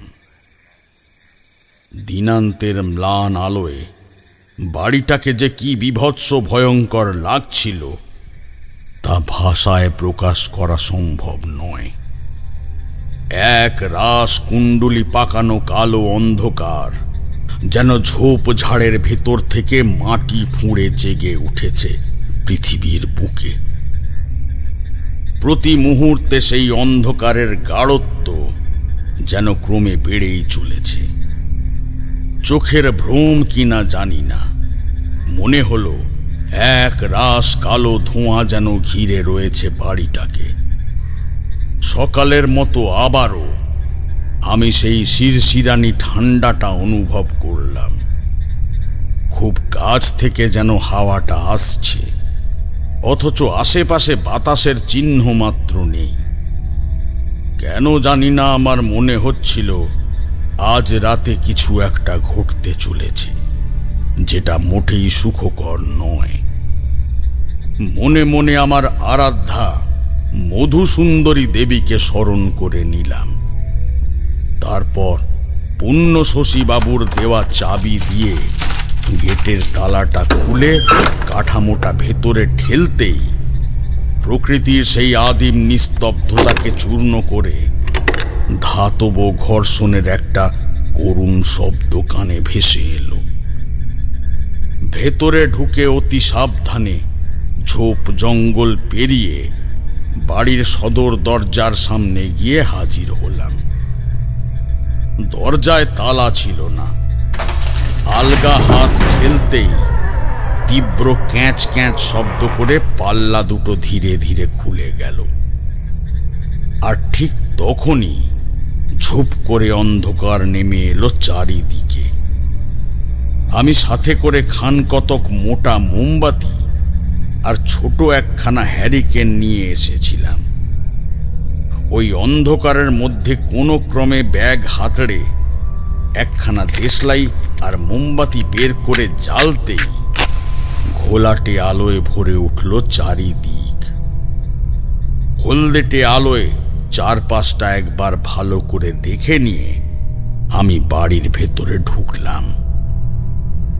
সঙ্গে সঙ্গেই সেই অদ্ভুত শিরশিরানি অনুভূতিটা যেন আরো কয়েক গুণ বেড়ে গেল। ভেতরে জমাট বাঁধা অন্ধকার, মোমবাতির আবছা আলোয় 2-3 হাতের বেশি দূরত্ব মালুম হচ্ছিল না। তবে ঘরখানার আয়তন যে নেহাত ছোট নয় তা বেশ বুঝতে পারছিলাম। বাড়ির বাইরে থেকে দেখতে যতটা বড় বলে মনে হয়, ভেতরে জায়গা তার থেকেও বেশি। যাই হোক, মোমের আলোয় কোনো ক্রমে হাতড়ে হাতড়ে ওপরে ওঠার সিঁড়িখানা খুঁজে পেলাম। পুণ্যশশী বলেছিলেন সিঁড়ি দিয়ে উঠে বাঁদিকের প্রথম ঘরটা থাকবার জন্যে মোটামুটি উপযুক্ত। সেই মতো ওপরে উঠে ঘরখানা খুঁজে পেতে কিছুটা স্বস্তি হলো। কাঁধের ঝোলাটা মাটিতে নামিয়ে রেখে সবার আগে হ্যারিকেনটাকে জ্বালালাম। উজ্জ্বল আলোয় ভরে উঠল ঘরটা। লক্ষ্য করলুম ছাদের কড়িকাঠ থেকে শুরু করে দেওয়াল, জানলা, এমনকি মেঝেতে পর্যন্ত মোটা করে কালো রঙের প্রলেপ দেওয়া। অজান্তেই একটা দীর্ঘশ্বাস বেরিয়ে এলো আমার। হায় রে, কতই না চেষ্টা করেছিলেন নরনারায়ণ মেয়েগুলোকে বাঁচানোর, কিন্তু কোনো লাভই হলো না। মাঝখান থেকে ধাইমা বুড়িকে ওই নৃশংস লালসার আগুনে অকালে পুড়ে মরতে হলো। মুখ দিয়ে এক রাশ ধোঁয়া ছেড়ে তারানাথ আবারও বলল,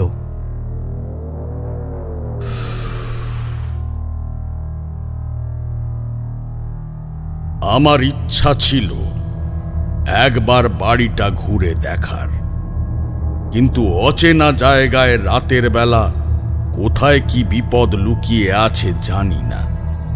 কাজেই ইচ্ছে থাকলেও নিজেকে সংযত করে নিলাম। তাছাড়া ভূত প্রেতের কথা যদি ছেড়েই দিই, তাহলেও জায়গাটা মোটেই নিরাপদ নয়। একে তো গরমকাল, তার ওপর আবার এতদিনের পুরনো বাড়ি। আসবার সময় টের পেয়েছি বিষাক্ত সাপখোপ আর পোকামাকড়ের মুখ তাঞ্চল এটা। সুতরাং বেশি বাড়াবাড়ি করাটা মোটেই বুদ্ধিমানের কাজ হবে না। কিন্তু সময় তো কাটাতে হবে, কি করি? ঝোলা থেকে চাদরখানা বের করে মাটিতে বিছিয়ে তার ওপর গুছিয়ে বসে মহামায়ার পাঠানো চিঁড়ে মুড়কি আর নারকোলের নাড়ু চিবোতে লাগলাম। এভাবে বেশ কিছুটা সময় কেটে গেল। কাছে ঘড়িও ছিল না যে সময় দেখব। বসে থাকতে থাকতে চোখটা কখন যে লেগে এসেছিল তা টের পাইনি। তখন কত রাত কে জানে। হঠাৎই দড়াম করে একটা শব্দে ধড়মড় করে উঠে বসলাম। ঘরময় ঘুটঘুটে অন্ধকার। হ্যারিকেনের তেল ফুরিয়ে এসে আলোটা প্রায় নিভতে বসেছে। আসবার সময় সঙ্গে করে একখানা তেলের শিশি এনেছিলাম। তাড়াতাড়ি সেখানা বার করে জ্বালাতে যাব, ঠিক এমন সময় খড়খড়ির ফাঁক দিয়ে জানলার বাইরে একটা হলদেটে আলো আমার নজরে এলো। সঙ্গে আবারও সেই শব্দ। প্রচণ্ড আক্রোশে কেউ বা কারা যেন বাইরের ফটকের ওপর বারংবার আঘাত করছে। কিন্তু কারা ওরা? উঠে গিয়ে খড়খড়ির ফাঁক দিয়ে বাইরে চোখ রাখতেই এক অদ্ভুত দৃশ্য আমার নজরে পড়ল। নিজের চোখকেও যেন বিশ্বাস করতে পারছিলাম না। একটা নয়, দুটো নয়, প্রায় কয়েকশো লোক মশাল হাতে করে দাঁড়িয়ে আছে ফটকের ওপারে। তাদেরই কয়েকজন মিলে বাড়ির সামনের ওই লোহার গেটটার ওপর শাবল জাতীয় কিছু দিয়ে আঘাত করছে বারবার। গেটের ভিতরে দুজন সন্ডা মার্কা লোক প্রাণপণে তাদের আটকানোর চেষ্টা করছে, কিন্তু সংখ্যায় কম বলে তারা ওপারের লোকগুলোর সাথে পেরেও উঠছে না। দেখতে দেখতে লোহার গেটের একদিকের পাল্লা প্রচণ্ড শব্দ করে ভেঙে পড়ল। আর তখনই বাইরের লোকগুলো হুড়মুড় করে চৌহদ্দির ভেতরে ঢুকে পড়ল। তারপরেই শুরু হলো বাড়ির সদর দরজার ওপর আঘাত। দুমদাম শব্দে রাত্রির নিস্তব্ধতা ভেঙে খান খান হয়ে যেতে লাগল। একবার মনে হলো নিচে গিয়ে দেখি ওরা কারা, কি চায়, কিন্তু তার পরক্ষণেই আমার ভেতর থেকে কেউ যেন নিষেধ করলো আমাকে ঘর ছেড়ে বেরোতে। তীব্র উৎকণ্ঠা আর ভয়ে আমার তখন গলদঘর্ম অবস্থা। এমন সময় প্রচণ্ড শব্দ করে সদর দরজাখানা খুলে গেল। আমি ছুটে গিয়ে খড়খড়ির ফাঁক দিয়ে দেখলাম সেই মশাল হাতে লোকগুলো গোটা বাড়িটাকে চারপাশ থেকে ঘিরে ধরেছে, আর তাদেরই কয়েকজন সদর দরজা ভেঙে বাড়ির ভেতরে ঢুকে এসেছে। কি করতে চাইছে লোকগুলো, আর কেনই বা করছে এসব? তবে কি গ্রামের লোকেরা কোনো কারণে খেপে গিয়ে? কিন্তু ওরা তো জানে না আমি এখানে আছি। তাহলে কোনো কিছু ভেবে ওঠার আগেই এরপর যা ঘটল তাতে আমার শরীরের সমস্ত রক্ত হিম হয়ে গেল।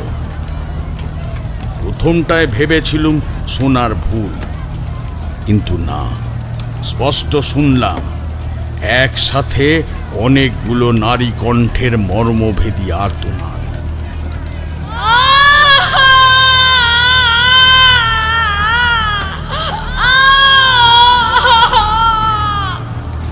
সেই সাথে জ্বালানি আর তেলের তীব্র ঝাঁঝালো গন্ধ নাকে এসে ঠেকল। কিন্তু সেই পোড়ো বাড়িতে এত রাতে মেয়ে আসবে কোথা থেকে? তবে কি না, আমাকে দেখতেই হবে ব্যাপারখানা। উদ্ভ্রান্তের মতো পাল্লাহীন দরজা দিয়ে ওই অন্ধকারের মধ্যেই সিঁড়ির দিকে ছুটলাম। সিঁড়ির কাছটাতে পৌঁছতেই দেখি উন্মত্ত হাতির মতো গনগনে বহ্নি শিখা তার আদিম লালসা চরিতার্থ করতে ধেয়ে আসছে সিঁড়ি বেয়ে। তার লকলকে জিহবায় কুটিল সর্পের হিংস্র অভিব্যক্তি। অনতি বিলম্বে সেই হিংস্র অগ্নিশিখা আমার চোখের সামনে দেওয়াল বেয়ে উঠে দরজা, জানলা, এমনকি কড়িকাঠ পর্যন্ত গ্রাস করতে লাগল।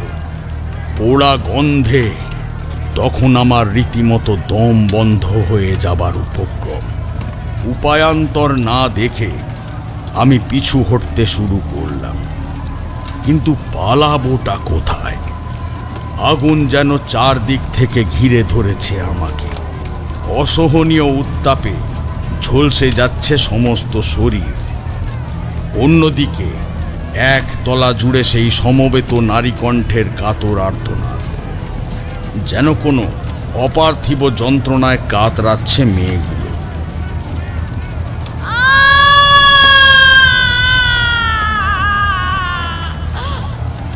আমি আর সহ্য করতে পারছিলাম না। ওদিকে আগুনের তাপ ক্রমশ অসহনীয় হয়ে উঠছে।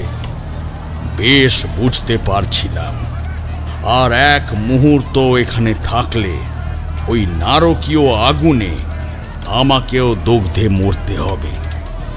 উদ্ভ্রান্তের মতো এদিক ওদিক চাইতে লাগলাম একটা নিরাপদ আশ্রয়ের সন্ধানে।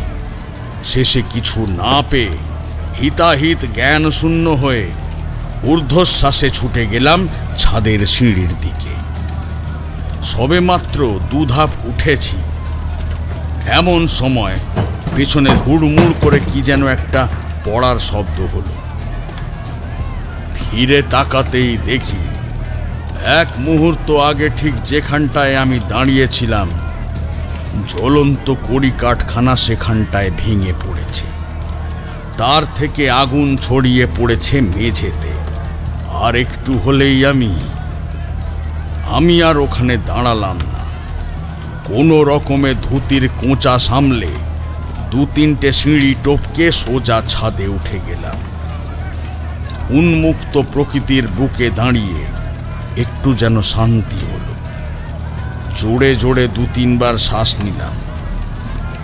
পরক্ষণেই মনে হলো এখানেও এভাবে বেশিক্ষণ নিরাপদে থাকা যাবে না।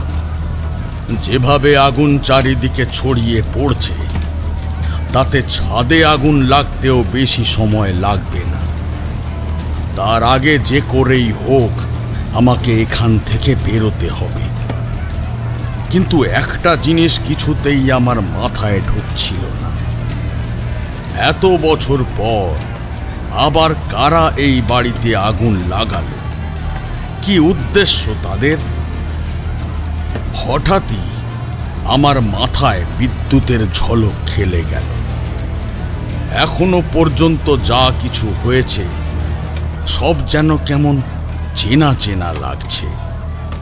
মশাল হাতে শয়ে শয়ে লোক, দরজা ভাঙা, আগুন লাগানো, মেয়েদের কাতর আর্তনাদ, চারুকেশীর বলা কথাগুলোর সাথে সব মিলে যাচ্ছে একে একে। বাড়ির সামনে থেকে হইচইয়ের শব্দ ভেসে আসছিল। গোটা রূপমঞ্জিলকে যৌতুকগৃহে পরিণত করার উল্লাসে মেতেছে নরপিশাচের দল। উপর থেকে তাদের কথাবার্তা স্পষ্ট শোনা না গেলেও ভিড়ের মধ্যে থেকে একজনকে বলতে শুনলাম,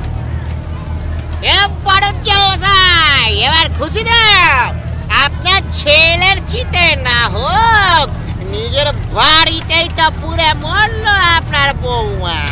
এবার আপনার ছেলের আত্মা শান্তি পাবে, শান্তি। উত্তেজনায় আর রাগে আমার সমস্ত শরীর ঠক ঠক করে কাঁপছিল। এরা কি মানুষ? শুধুমাত্র নিজেদের গোঁড়ামি আর ধর্মীয় সংস্কারকে বজায় রাখতে এতগুলো মানুষকে জীবন্ত পুড়িয়ে মারল। ছি ছি ছি ছি ছি। সেই মুহূর্তে ওইখানে দাঁড়িয়ে নিজেকে ব্রাহ্মণ ভাবতে ঘেন্না করছিল আমার। তারপর কি হলো? হঠাৎই আমার মনে পড়ল, চারুকেশী বলেছিলেন এই ছাদ থেকেই ধাইমা জ্বলন্ত অবস্থায় বাড়ির পেছনে দিঘির ঘাটে আছড়ে পড়ে মারা গিয়েছিলেন। সে কথা মনে পড়তেই নিজের অজান্তেই শিউরে উঠলাম। ঠিক তখনই আমার পেছনে কে যেন একটা চিৎকার করে উঠল।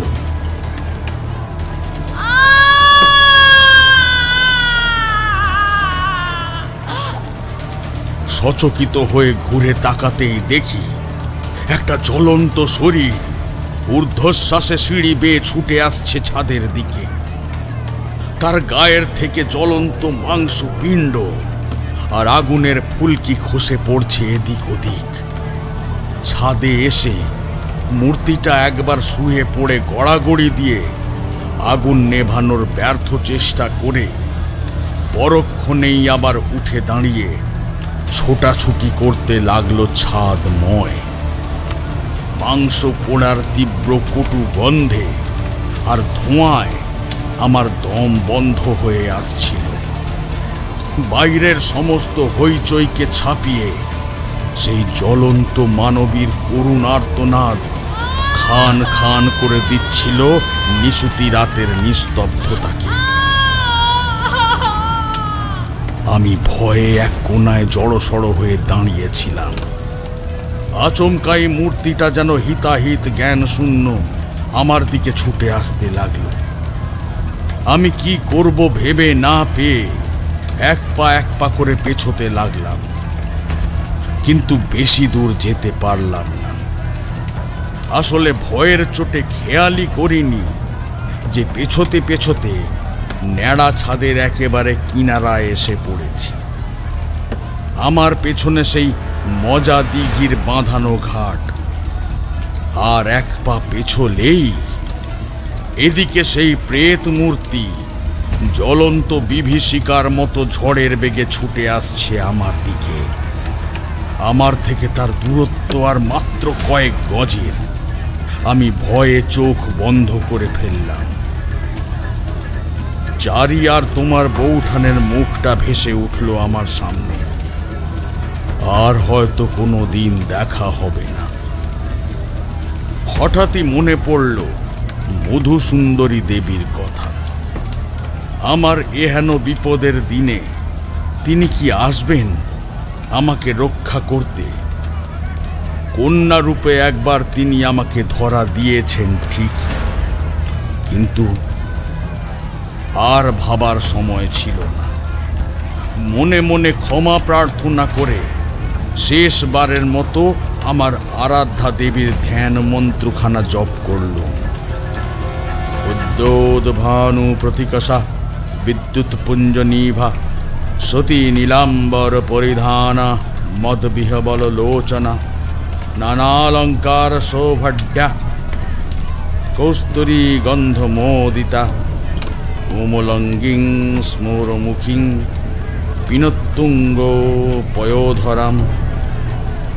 ঠিক তখনই এক অদ্ভুত সুবাসে ভরে গেল চারিদিকে। সঙ্গে সঙ্গে ভেতরের সমস্ত গ্লানি ভয় সব কিছু কেটে গিয়ে মনটা যেন শান্ত হয়ে এলো। হঠাৎই শরীরে প্রচণ্ড একটা ধাক্কা অনুভব করলাম। ডাল সামলাতে না পেরে পড়েই যাচ্ছিলাম, কিন্তু পর মুহূর্তেই ওই অবস্থায় কে যেন আমার ডান হাতখানা সজোরে চেপে ধরে একটা হ্যাঁচকা টান দিল। আমি ছিটকে গিয়ে পড়লাম ছাদের মাঝখানটায়। ইট জাতীয় শক্ত কিছুতে মাথাটা খুব জোরে ঠুকে গেল। কি অসহ্য যন্ত্রণা! উফ! পর মুহূর্তেই হুড়মুড় করে ভারী কিছু পড়ার শব্দ কানে এলো আমার। সেই সঙ্গে নারী কণ্ঠের কান ফাটানো আর্তনাদ।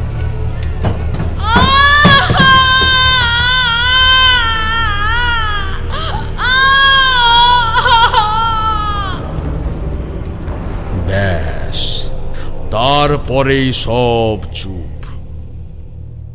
আমারও আর কিচ্ছুই মনে নেই।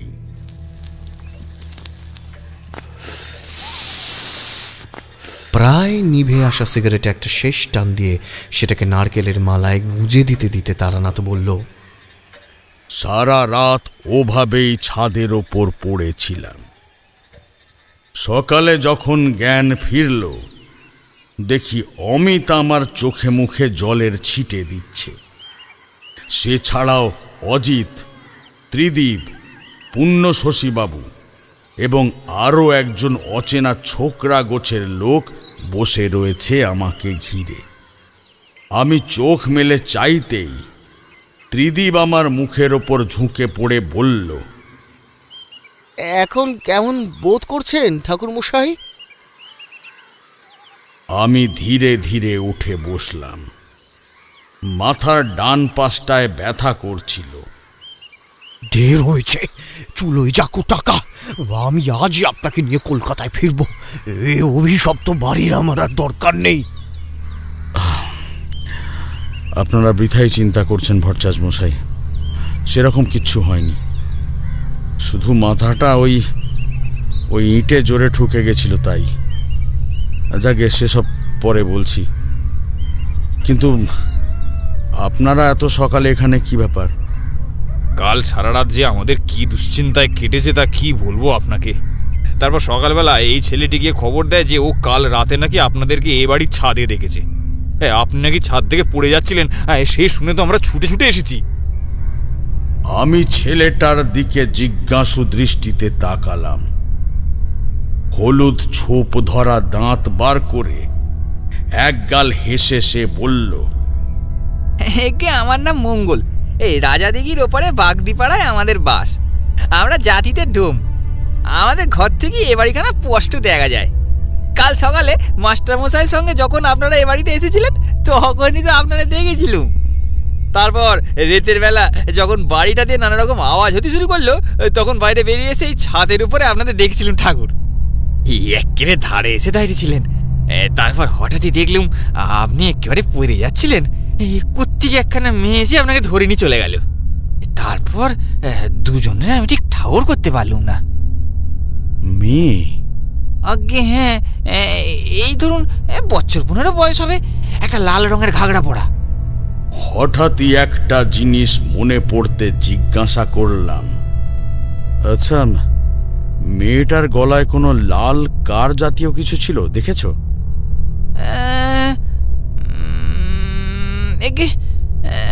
তা তো ঠিক বলতে পারবো না ঠাকুর। তবে তবে তবে মুখখানা বেশ ফর্সাপানা ছিল, আর মেয়েটার মাথা ভর্তি পিঠ পর্যন্ত কোঁকড়া কোঁকড়া চুল ছিল ঠাকুর। আমার যা বোঝার বোঝা হয়ে গিয়েছিল, কাজেই আর কথা বাড়ালাম না।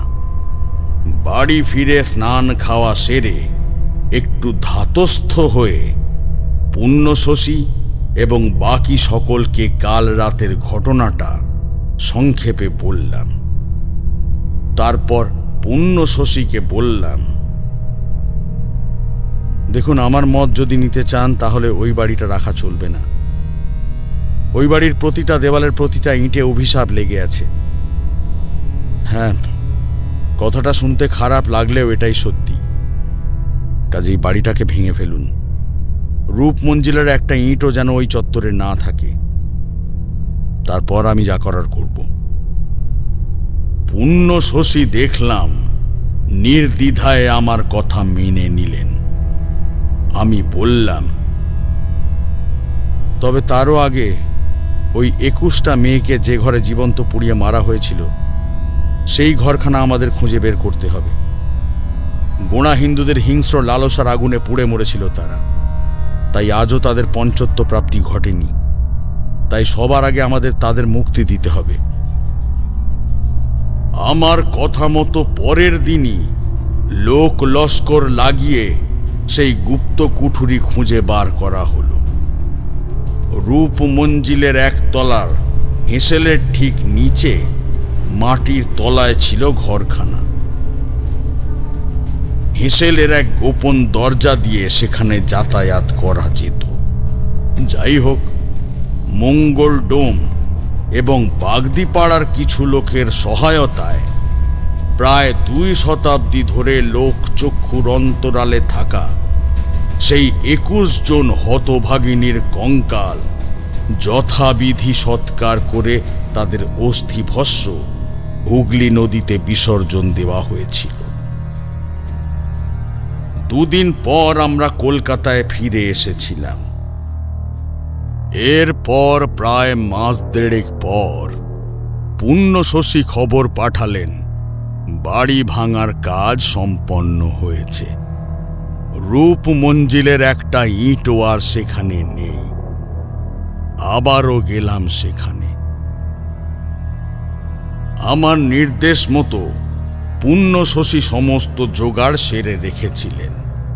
পুজো পাঠ এবং হোমযজ্ঞ সেরে ওই জমির 8 দিকে 8খানা কালো ঘোড়ার নাল এবং লোহার গজাল পুঁতে দিয়ে অষ্টদিক বন্ধন করে দিলাম, যাতে ভবিষ্যতে সেখানে আর কোনো অপদেবতার দৃষ্টি না পড়তে পারে।